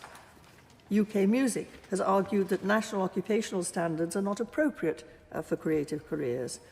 University of the Arts London called for the government to allow flexibility of content. My Lords, I know higher education institutions support a diverse post-16 qualifications landscape with multiple pathways beyond A-levels and T-levels, particularly in creative and practice-based disciplines. But arts and vocational subjects have already been squeezed by previous policy decisions. Reforms need to strengthen, not reduce, creative pathways, ensuring parity of esteem between vocational and academic qualifications and protect progression opportunities into creative careers. So finally, can I ask my noble friend, and echo one of the points made by my noble friend Baroness Keeley, whether she will pause decisions on funding existing successful creative level 3 qualifications until the new T and V levels have been designed, piloted and shown to deliver comparable or even better outcomes. My Lords, I thank the noble lady, Baroness Keeley, for securing this very well patronised debate in our last debate before recess. It was pointed out in the last debate that I'm taking part in all 3 debates today, and one of the advantages of that is that you can make links between them. So I want to link to the first debate where the noble lady Baroness Kidron talked about digital sovereignty and link that to constitutional weaknesses in the UK, to this debate and point out how constitutional weaknesses are affecting the subject we're discussing here, creative education. The first past the post electoral system has traditionally produced a seesaw between 2 parties, 2 sets of policies and plans, if not always much ideological difference. And creative education has been very much a victim of this seesaw. We saw Lord Gove, now a member of your Lordship's House, make an active attempt under the previous administrations to suppress creative subjects in schools with the EBAC, to push for a focus on a handful of subjects and exam results. That saw many creative subject teachers leave education, certainly leave schools, move on to other careers, an active discouragement of new teachers coming into the area. So I note that, among many others, the composer Andrew Lloyd Webber, referring to music education, has focused on the chronic shortage of teachers, as the noble lady Baroness Keeley referred to. Now we're seeing the seesaw come down the other way. We have a government that last year said it would end what the playwright James Graham described as the madness of the last decade, when cultural subjects had been so devalued. But let's look at the reality of that. Since 2010, enrolment in arts GCSEs has fallen by 40%, and the number of arts teachers has fallen by 23%. Now, a number of noble lords have already raised really important points on the questions of V levels and T levels, whether, as Baroness Keeley said, these will have the depth of learning and effective assessment. The noble Lord, Lord Vasey, suggested, not currently in his place, asked whether there was enough hours. The powerful points made by the noble Lord, Lord Knight, about the difficulty of something structured for something like accountancy being applied to the creative sector. So I'm going to park all of those and simply ask the noble lady, the Minister, given the background I've painted, is the government confident that there will be enough resources in terms of human capacity, teachers, trained teachers, experienced teachers, to deliver what the government is proposing? And along similar lines, I reflect back on a Learn with the Lord's visit to a school that I'm going to anonymise so as not to get anyone into trouble, where the arts teacher told me that when he'd started a decade or so earlier, he'd had a budget of £3,500 a year for materials. His current budget for materials is £500. Now, I'm not talking about any inflation adjusting, I'm talking about raw pound figures. Is the government going to resource these subjects in the way that they need to be resourced? But I also want to take a further step back, because if these V and T levels are going to work, we need to see students taking them up, students being encouraged to follow their interests and passions. Now, I would imagine the noble lady, the Minister, is aware of the recent Nuffield Foundation report, which really focused on the underrepresentation of women and girls and people from lower income backgrounds in the creative industries, something that's seeing a pathway that narrows and narrows along people's life course. It looked at 1.7 million students in England and surveyed people working in creative fields. Now, encouragingly, almost half of 14-year-olds said they enjoyed creative subjects, but just 1 in 25 was working in a creative occupation by the early 30s. At every stage, GCSE, post-16 and higher education, there was a fall-off, but particularly a fall-off among poorer students and girls, with girls from lower income backgrounds being doubly affected in those figures.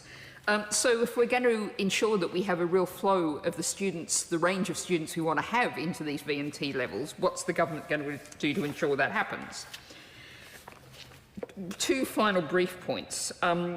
The Noble Lady, I'm sure, is also aware of the Creative Collaboratives programme, which has piloted embedding creativity in classrooms, not just addressing the specific subjects, but right across the curriculum, an approach that focuses on pupils' ability to think imaginatively, to make connections and generate original ideas. Now again, if we have that education right from the start of primary school and onwards, that potentially could feed pupils into these T and V levels. Is that going to happen? And I just want to make one final point, because I think there's been a lot of focus in this debate on the importance of the creative education and sector to the economy. I want to actually focus on something more important. We often see talk of STEM subjects as providing solutions to our polycrises, the climate and nature emergencies, poverty, inequality, dissatisfaction with politics, the sense of disempowerment in communities. But solutions very often must come from the creative sector, from people coming up with new ideas, new solutions, new approaches to living on this battered planet, to people getting together and cooperating. So it's really crucial that the government gets this creative education right. It's heading in the right direction in reprioritising it, but there is many, many questions that your lordships are rightly asking.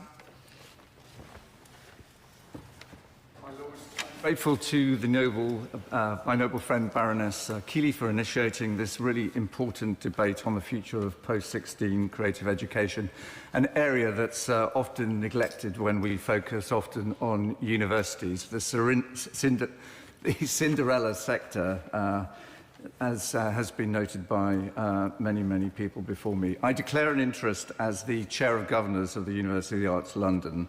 As you will have heard, the Arts University, which runs the awarding body for the current diploma and extended diploma system. As my noble lords have heard today, the arts are central to our cultural life, and I have spoken about that on many times in this chamber. It's central to our economy, to social mobility, and the general well-being of society. It fosters, as we've heard, imagination, collaboration, and, most importantly, innovation. And that's why the government has rightly identified the creative industries as one of the 8 priority growth sectors in its industrial strategy.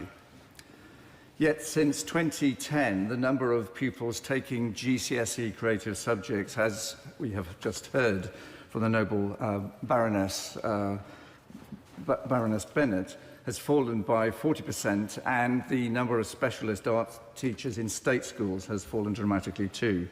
It's therefore vital that post-16 education provides strong pathways into employment and further and higher education for the diminishing number of students who wish to develop their creative skills. My lords, this debate is not about undermining apprenticeships, T-levels or V-levels in my view, or indeed A-levels. It's about ensuring that in simplifying post-16 qualifications, we do not damage the established creative pathways that already serve students and employers well. Creative Level 3 courses, as we've heard, must be broad, they must be practical and portfolio-based. They must allow time for experimentation, rehearsal and studio practice. They are essential to developing successful artists, designers, performers, filmmakers and media professionals. The names that we've heard this afternoon, Steve McQueen, Adele, but also Tracy Emin and Grayson Perry.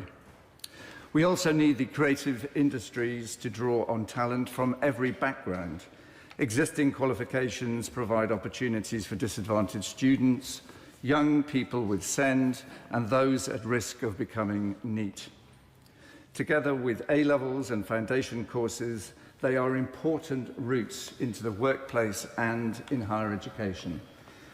And in relation to higher education, in 2023, 96% of applicants holding the UAL Level 3 extended diploma received a higher education offer, and I'm delighted that 85% of those offered accepted places. So I fear that the new arrangements mean that fewer creative students will qualify for university, or they'll be able to develop the skills that employers need. The UCAS tariff for T-levels means students must achieve a distinction to secure the points many extended diploma students routinely attain, and some universities, as I understand it, are already declining to accept T-levels for certain creative degree courses. There are also questions about capacity and scalability. This year, only 814 students started one of the 2 creative T-levels, compared with 84,000 studying level 3 creative diplomas and extended diplomas. How will we address the scalability issues and address those particular challenges? I'd be happy to talk to the Minister to explore that with her and her colleagues. Colleges are also saying that current T-levels are too narrow and they do not replace existing qualifications. Exeter College is a case in point. There, the college tells us that T-levels and extended diplomas are both on offer to their students, but that the creative media course as a T-level lacks artistic context and focuses only on technical skills. We also know that the Becky Francis review recognised that, as currently anticipated, creative V-levels will not fill that gap and they're too narrowly defined. So, my Lords, until T-levels and V-levels can demonstrate the same breadth of learning, progression and outcomes as current creative qualifications, there's a compelling case for retaining successful level. These reforms risk, I fear, narrowing opportunities for the next generation of creative talent. Our young people, our creative industries and our country deserve better. My Lords, I warmly thank my noble friend Baroness Keeley for securing this debate and warmly welcome my noble friend the Minister back to her place. To add to the statistics, Skills England estimates that the creative industries will need to fill around 1 million vacancies by 2035, a significant increase. Crucially, 82% of those roles will require qualifications at level 4 and above, compared with an economy-wide average of 62%. Now that means that occupational standards exist where they do, largely at level 4, not at level 3, which is the basis for the T-levels that we're under discussion. 90% of creative businesses are micro-enterprises, as we've heard, employing fewer than 10 people, with more than 30% of the workforce is freelance, but that critically increases in some key subsectors, film and television being one. It's over 50%. For many years, the Department for Education has tended towards one-size-fits-all policies designed around larger employers and more traditional sectors. Creative industries have repeatedly been recognised as atypical, yet the flexibilities needed to support them have too often been absent. As a result, employers have frequently developed their own solutions. Now, when the Institute for Apprenticeships and Technical Education mapped the creative and design pathways a few years ago, it concluded that T-levels were not the right qualifications for music, performing arts or graphic design. 2 technical T-levels were introduced, craft and design, as my noble friend Lord Knight has mentioned, and broadcast media production, with 678 students over 2 years now studying it. And to repeat, because these T-levels exist, funding will be removed from alternative level 3 qualifications of 1,080 guided learning hours or more that map across to them for the 2027-28 year. So what does that mean for the screen industries? What does it mean for the Ofsted Outstanding London Screen Academy, founded and supported by leaders from the film and television industries? It delivers UAL Level 3 and Level 4 diplomas across a range of screen disciplines. Will parts of that provision be defunded, or all of it? What does it mean for Birmingham and Winston Academy, whose innovative partnerships are helping to build Birmingham's fast-growing screen cluster? Which parts of its Screen and Stage Academy BTEC provision are now at risk? I asked the Minister to consider aligning funding change timelines so that the sector and its providers can be considered strategically and as a whole. Important though those T-level students are, their numbers do not come close to meeting future workforce demand, nor do they justify destabilising successful institutions and courses at such speed. To turn to another example, visual effects, animation and games. 10 years ago, industry leaders, UK Screen and UK, decided not to wait for policy to catch up. They created the Next Gem AIM Extended Diploma in VFX, Animation and Games and established the Next Gen Skills Academy network, supporting partner colleges across England and Northern Ireland. More than 3,000 young people have since benefited from high-quality education and strong progression routes. That success now faces uncertainty as Skills England develops a T-level focused solely on visual effects.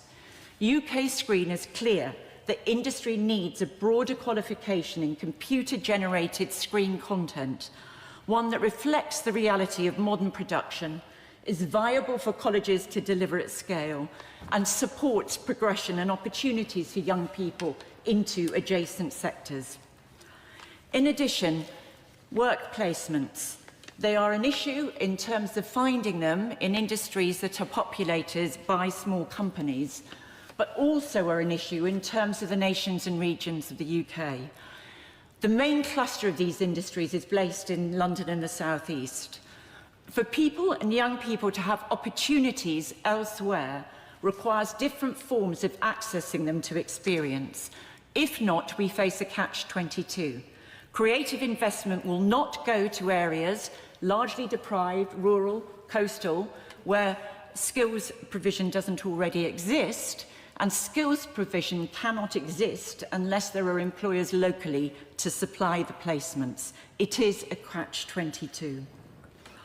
As the Creative Industries Council has made clear to government, the existing Level 3 qualifications and the key institutions that deliver them are a vital part of the UK's creative ecosystem, and I should declare my interest as having led skills and education for the Creative Industries Council for over a decade. Qualifications need updating and simplification is important.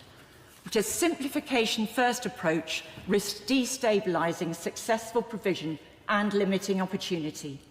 Without employer confidence and support, change will not succeed. We must find a more flexible and pragmatic way forward that protects opportunities for young people and strengthens the talent pipeline on which these growth industries depend. And I look forward to the Minister's response. My Lords, I too would like to join the chorus and thank Baroness Keeley for securing this debate and would like to associate myself with the comments that she has already made. My Lords, it is indeed an honour to follow Baroness Kane with her track record in terms of leadership at Goldsmiths College, and it's thanks to that college that my son is in the creative sector, and I get this knowledge. But so the UK film and television sector is a global powerhouse, and the government's commitment to securing its future pipeline is highly commendable.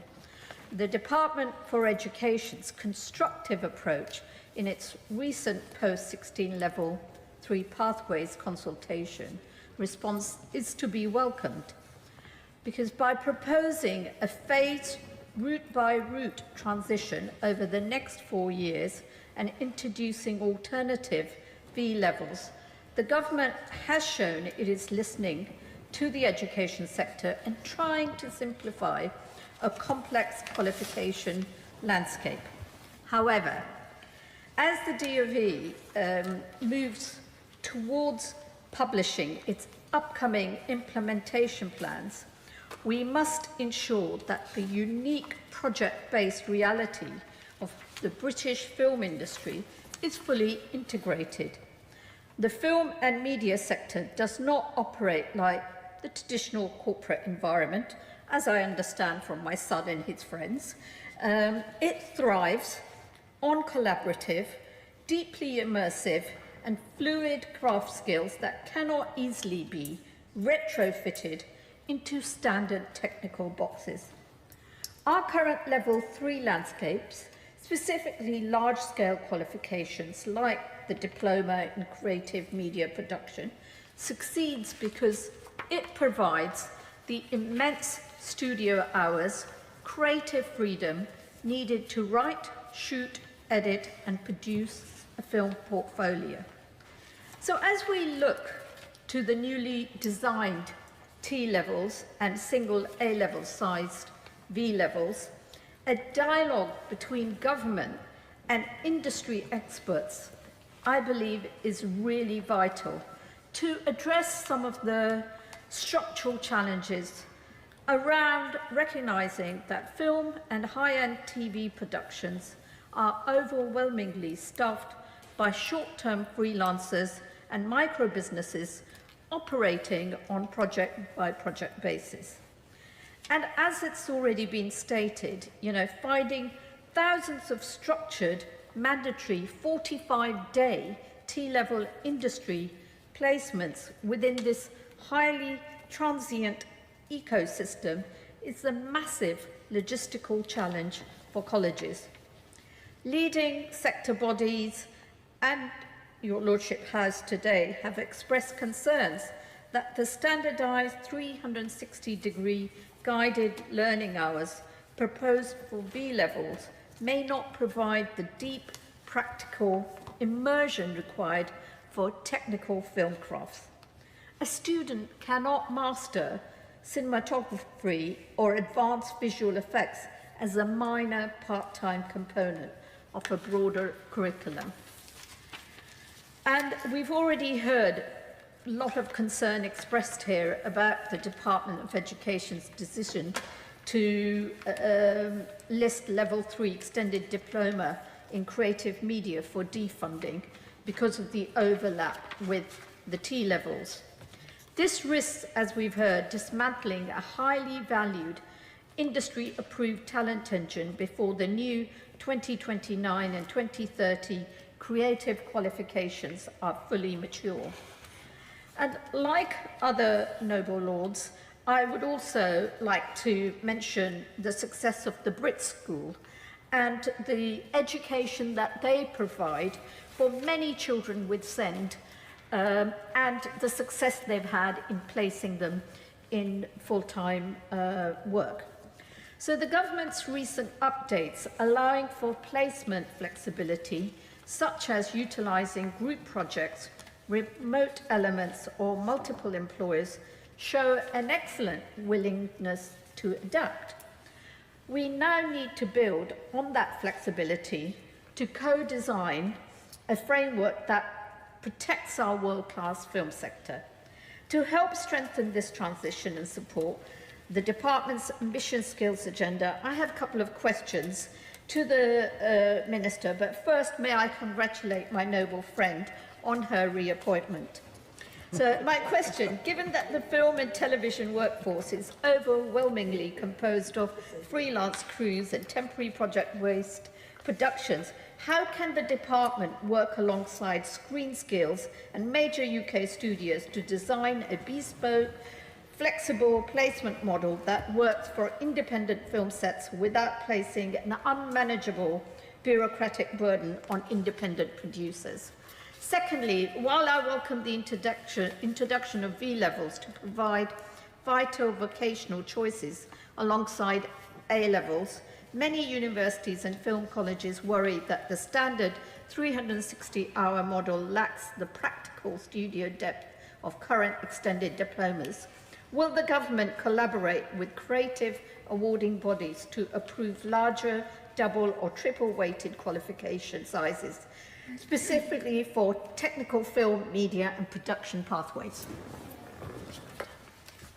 My Lords, can I congratulate Baroness Keeley for securing this important debate. I know from many conversations with her that she is utterly passionate about support for education in the creative industries and brings real expertise to this subject. I've enjoyed this debate so far because I've also discovered that a friend of mine was Oliver in the same production that Lord Knight was the Artful Dodger. Who knew? Who knew? I've spoken before in the House about my support for centres of artistic excellence in South London, and in particular Mount View Theatre School, the Central School of Ballet and the Old Vic Theatre.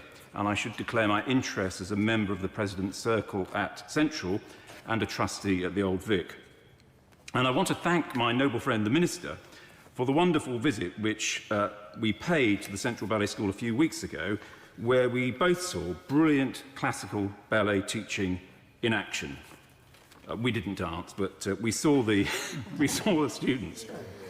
While Central isn't a level 3 provider, I think our conversation that day underlined the thrust of this debate, that every cultural education provider, usually because of their size and specialism, is unique in the teaching and courses they provide, and consequently so are the financial challenges they face.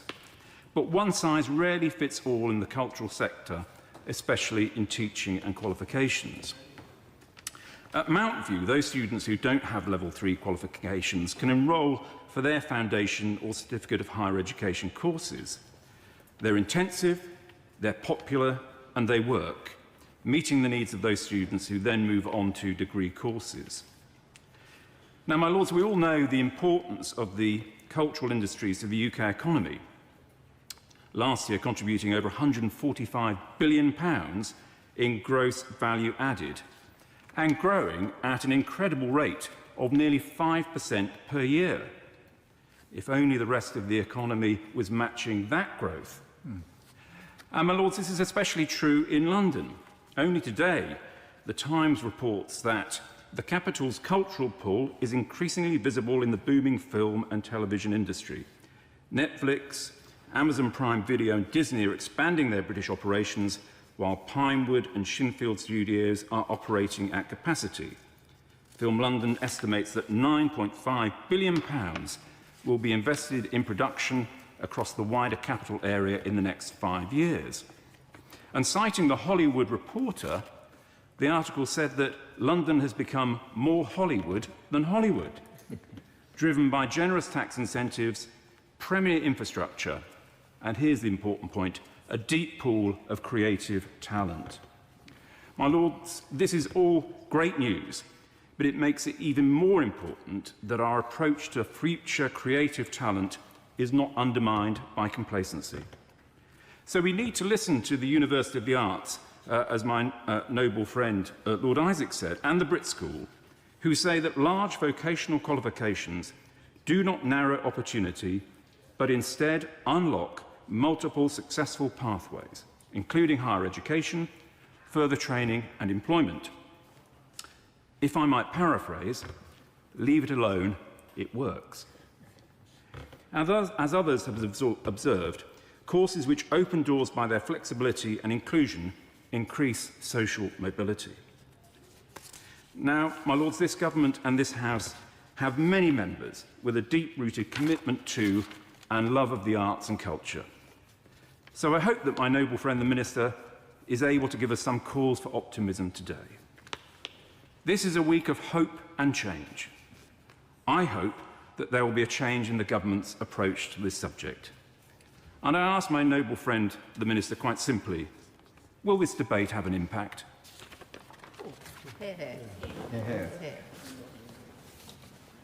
I'm delighted, my Lords, to be participating in this debate. I am by no means an expert in the field in which we are debating. I know very little about creative qualifications, but but I have been involved in the creative industries for most of my career. My first career, I suppose, before I became a lawyer, was in the fashion industry, where I spent 7 years working with designers and with photographers and with all sorts of other creative people.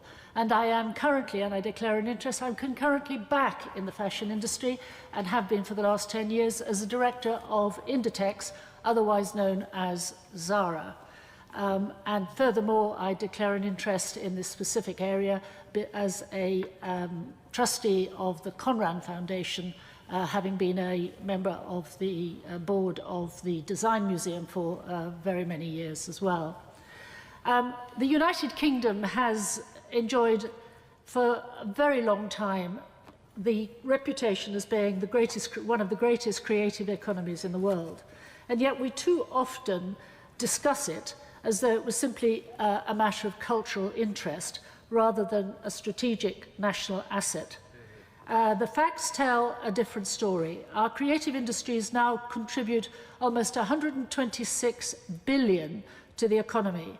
It supports around 2.4 million jobs and generates a substantial trade surplus through exports of services, intellectual property, and digital content. They are growing significantly faster than the economy as a whole and are rightly recognised by the government of one of the United Kingdom's priority growth sectors. These industries are also a powerful source of Britain's soft power. Around the world, people know the country through our music, theatre, film, television, architecture, which hasn't yet been mentioned, architecture, publishing, design, fashion, and increasingly our digital creativity. They strengthen tourism, attract investment, and encourage talented people to study, work, and collaborate here. That success, however, depends on one essential ingredient: people. If we wish to remain a global leader in creative industry, we must ensure that talented young people continue to have a clear and credible roots into creative careers. That's why Level 3 qualifications matter so greatly. I welcome the government's recognition that a broader pathway is needed alongside A-levels and T-levels. The proposed introduction of V-levels represents an important acknowledgement that creative careers rarely follow a single narrow occupational route. But qualifications alone will not guarantee success. We must ensure that creative education continues to value practical learning. We must recognise that portfolio development, collaborative projects, and interdisciplinary skills matter just as much. We must recognise further that many creative businesses, as has been mentioned, are small, project-based, freelance, and therefore must also be part of the system. It cannot always be recognised that it's only large employers that should be concerned. Above all, we have to avoid the unintended contradiction in public policy. If government identifies the creative industries as a priority growth sector within its industrial strategy, then the education system must actively support the pipeline of talent on which that strategy depends. Creative education should therefore be seen not as a cost, but as an investment in one of Britain's strongest competitive advantages. Investment in studios, specialist teachers, technical facilities, and high-quality vocational pathways should be regarded in precisely the same light as investment in scientific research, advanced manufacturing, or digital infrastructure. Our competitors certainly understand this. If Britain wishes to remain a world leader in creativity and innovation, we cannot simply celebrate past success. We must constantly renew the talent that sustains it. I therefore hope ministers will continue to ensure that qualification reform, industrial strategy and regional growth policy move forward together. My question to the Minister is this: what mechanisms are in place to ensure that the Department for Education and the Department for Culture, Media and Sport jointly assess whether Level 3 reforms, qualification reforms, are strengthening rather than weakening the future workforce of one of the United Kingdom's designated priority growth areas. My Lords, my noble friend Baroness Keeley has done us all a service, I think, by facilitating this important debate in an area, the development of a new landscape for 16 to 19 qualifications that's been the source of, what shall I say, more than a little controversy since the introduction of T-levels in 2020. I was one of a number of noble lords who joined campaigning by the Protect Student Choice Coalition, which secured delays to the defunding of applied general qualifications, such as BTECs, meaning that at least 300,000 16 to 19-year-olds have either already studied qualifications that would otherwise have been scrapped or will be studying them in the years ahead.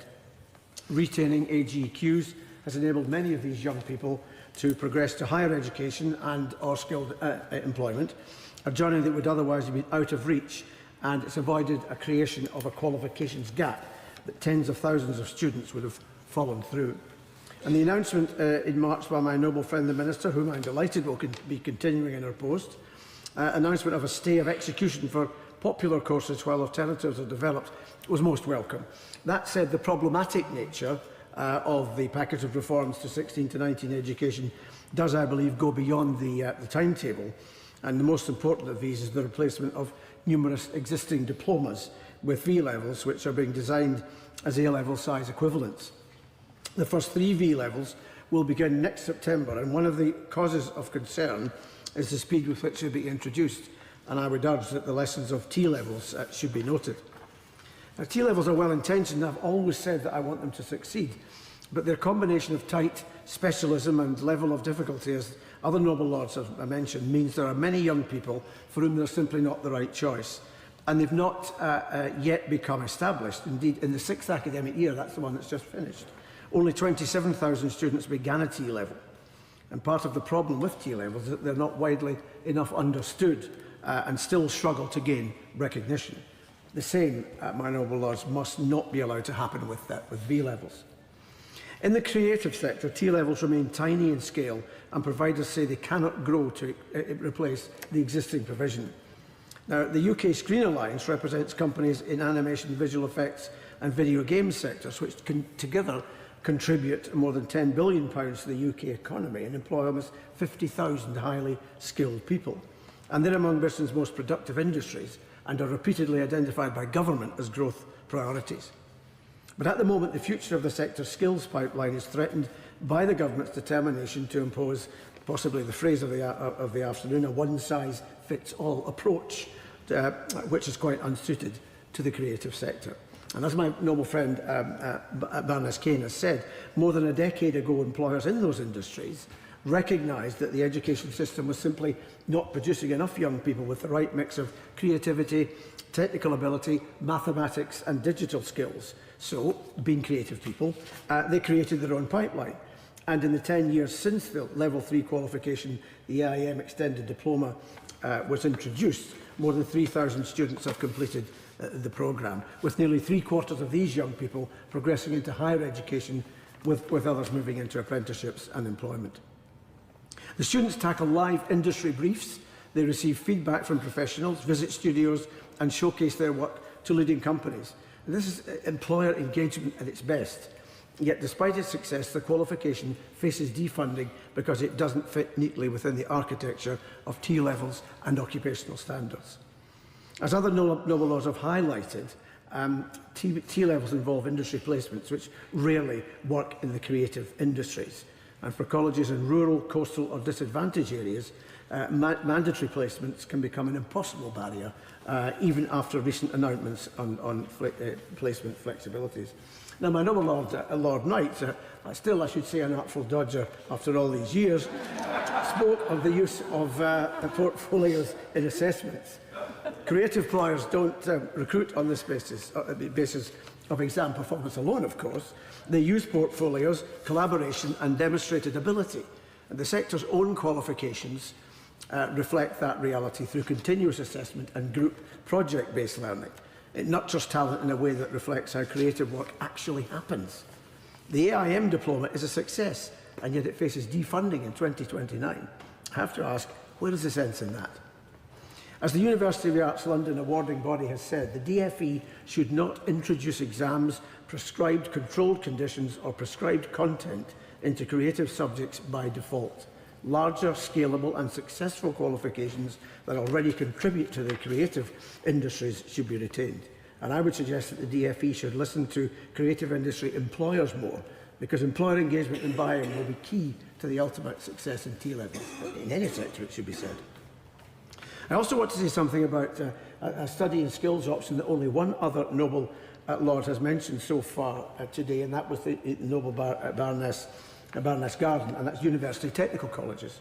UTCs seem to fly beneath the radar, but they provide an important alternative, I think, to a predominantly academic route through secondary and post-16 education. Working with universities and local employers, they offer specialist technical pathways, including the creative industries, which are designed around local skills needs. And it's important to point out they account for only 2.9% of all T-level enrolments, despite representing only 1.2% of schools.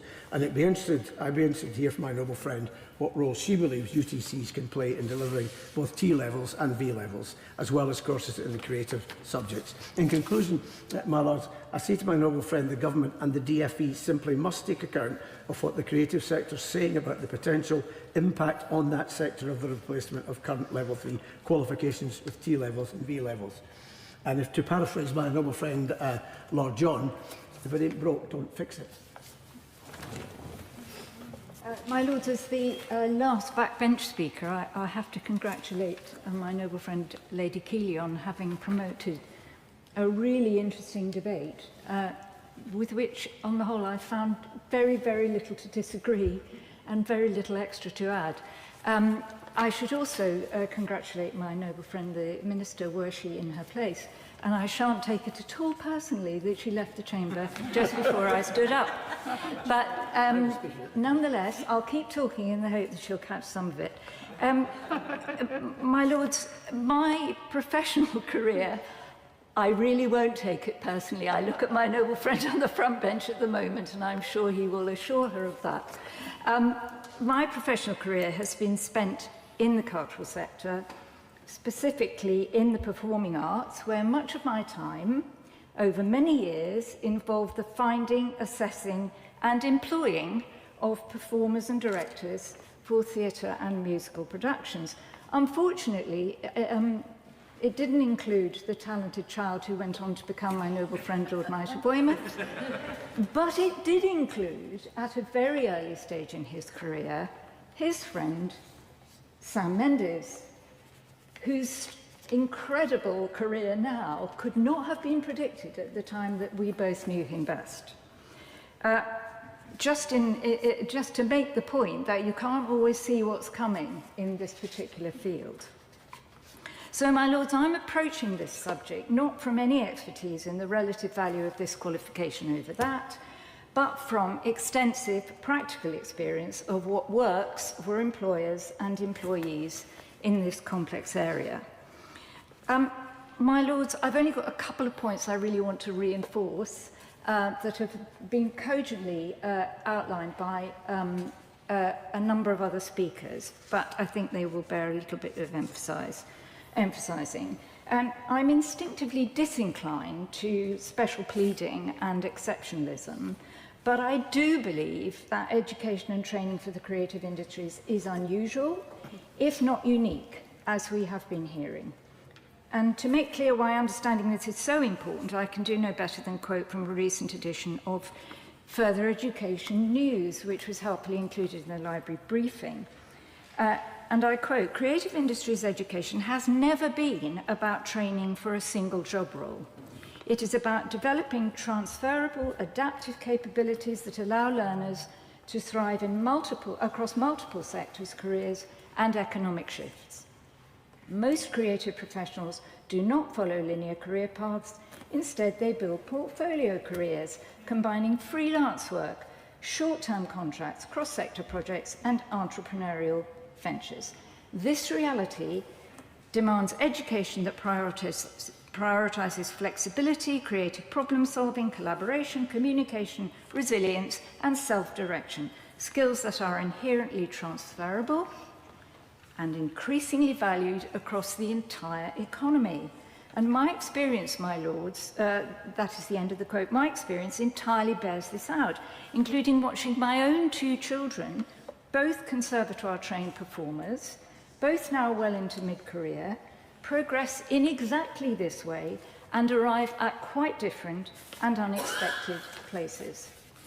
And like others, I want the new vocational qualifications to succeed, but as currently envisaged, they are not well matched to the needs of the creative industries, as we have heard over and over again in this debate. And I hope my noble friend, when she replies, can reassure us that the promised consultation about how to structure new qualifications for the performing arts will not just listen to the concerns of employers and practitioners and education providers, but genuinely hear and understand what they are saying. I will not repeat the mantra of the day, except to say, if it hasn't dawned on my noble friend already, one size really does not always fit all. The UK's creative industries are precious. We are rightly proud of them, and the government is relying on them to continue contributing to economic growth and to our international reputation. But they are also vulnerable. If we do not protect and enhance the pipeline of talent into the sector, if we fail sufficiently to recognise its special nature, we will eventually lose the preeminence in this field that we currently enjoy, and that, my lords, would be a tragic mistake. Yeah. My lords, first let me congratulate the noble minister on being in her place, although having a debate when you have 10 backbenchers behind you, all firing shots at the back of your neck, may not be the most welcome way of coming back in. Okay, they may not all be killing blows, but it's there. But we go through this, and there are certain themes which are clearly established in this. One, we have our question marks still about T-levels and V-levels. We just don't really know what they are yet. And if they're going to get rid of qualifications that work, we'd like them to be a lot better presented and know a lot more about them than we currently do. Now, T-levels haven't had a great start. Indeed, when they first came out, I remember there was one course where nobody finished one. And going through, and the fact you've got this big block that means you can't do anything other than a T-level was one of the most scary things about it. V-level doesn't have that. It fits in with the A-level structure. This may be a strength, it may be a weakness.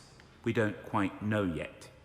But it is certainly an idea of a new examination is coming in to do a job and maybe removing examinations and structures which are achieving. Could it be better? Could it be worse? We don't know. But one thing that goes with this and goes with the structure and changes, there's something that hasn't been touched here. What is careers guidance going to do about telling pupils and, more importantly, their parents about what this is going to do for you in the future? Because if you get that wrong, I don't care how good it is, it will fail because nobody will do it. Or people will only do it as a last resort. And that does happen to exams. You come down, this is the established pathway, we're going forward.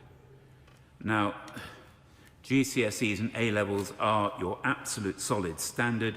Government reforms of the previous government have actually made them even more solid, in my opinion.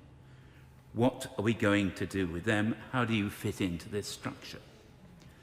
This is something which I hope the Minister will be able to answer, because unless you know how they work together, the opportunities they are seen to create, you can't really give that advice. And much of the discussion here, and I have learnt quite a lot in this debate, not only about the noble Lord Knight's ability to pick a pocket. Sorry, I couldn't resist that. Is that we've got a structure here that works very well, but most people will not hear about it. I'm sure people bypass very good training processes because they don't know what's there. And when I looked at this debate initially, I was thinking about those supportive services for things like film and other forms of creative activity, those things that go round it, those technical support structures and innovations, which I have done through work in the DCMS brief. How do you actually get these skills, which are universal skills, which can be taken across the world with you? How do you get qualified to that? And the fact that we don't know how to do that, we have lots of English graduates coming in and having to reskill at, say, level 4 or 5 and going through. How do these exams allow you pathways to get to level 4 and 5 skills, good old-fashioned technician level education, the thing that we've actually had a problem with for decades, more decades even than I've been in this house? How do we make sure that goes through? And how is that pathway going to be how are we going to educate the population that is the way forward? This means giving a little bit more status to further education. And at the moment, let's face it, we have, shall we say, the higher education sector might look back over its shoulder and say a university is not going to lose too much sleep if it starts to skill people at levels 4 and 5. Let's face it, we've actually got graduates in further education, level 6 courses in further education colleges. Let's interact the two of them, because they will have the connection there, they will understand what's going on. And I would hope that this current government, with its huge majority and the new saviour from the north, I keep thinking winter is coming, but there again, you know, there we are, there we have it, going forward. Because unless we get that sort of interaction between the various bits of the education system, it's going to go wrong, because that's what's happened in the past. Now, I then come to a subject, and I'm sure the noble Baroness will be sending me rude notes if I didn't raise it, about special educational needs. I get a nod for that. It is a case that the way forward and the entrance into this tends to be about English and maths at GCSE. I would hope with the creative industries that we will be a little more flexible about how we allow people in and through. My noble Baroness Golden, my noble friend, who's now on the Woolsack, did mention this initially. What are the ways through? Now, if we're still going to be obsessed by the GCSE entrance level, it used to be CD, now it's 3-4, the barrier, for English and maths, you're going to continue to exclude. Now, I would say that, wouldn't I, because I'm a dyslexic who's president of the British Dyslexia Association, who also happens to be a chairman of an assistive technology company, Microlink PLC. I think there are ways round and through. If the noble Baroness can say, what are they actively encouraging us to show that somebody can communicate using technology now to communicate in English and possibly maths? Dyscalculia is out there. Dyspraxia means you can't finish exams.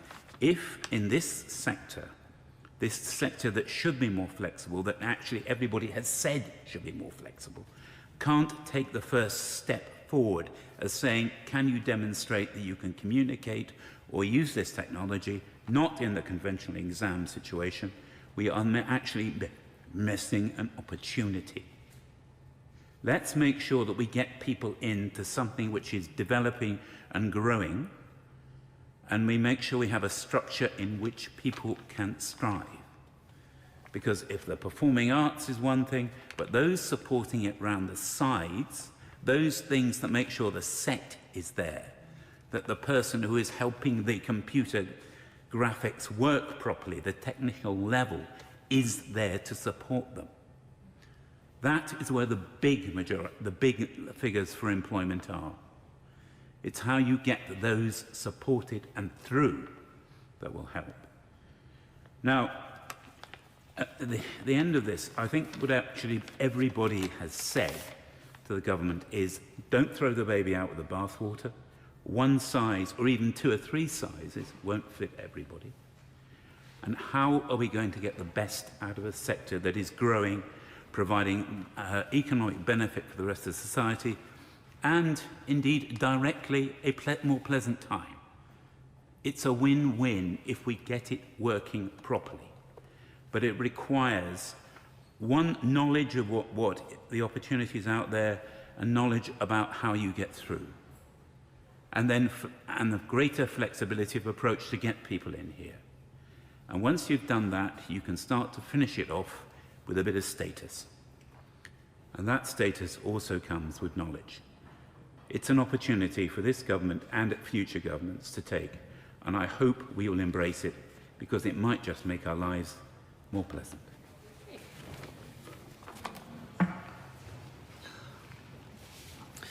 My Lords, we thank the noble Baroness Lady Keeley for securing this debate and for her long record of work with the arts on protecting copyright for creators against generative AI, championing inclusive music and arts education, and advocating for the financial resilience of the UK's theatre and cultural sectors. And it was not a surprise that the noble Lord Isaac gave us an in-depth insight into the creative industries, given his role of Chair of the Court of Governors at the University of Arts London, nor that the noble Baroness Lady Kingsmill, given her directorship at Zara, flagged fashion design, amongst other things. And the noble Lord John talked about a deep pool of creative talent. And the creative industries combined does contribute £124 billion to the economy. They employ 2.4 million people, over 7% of the national workforce, and their output has grown at more than 1.5 times the national average since 2010. Creative education is valued. That is not in doubt. The question is whether these reforms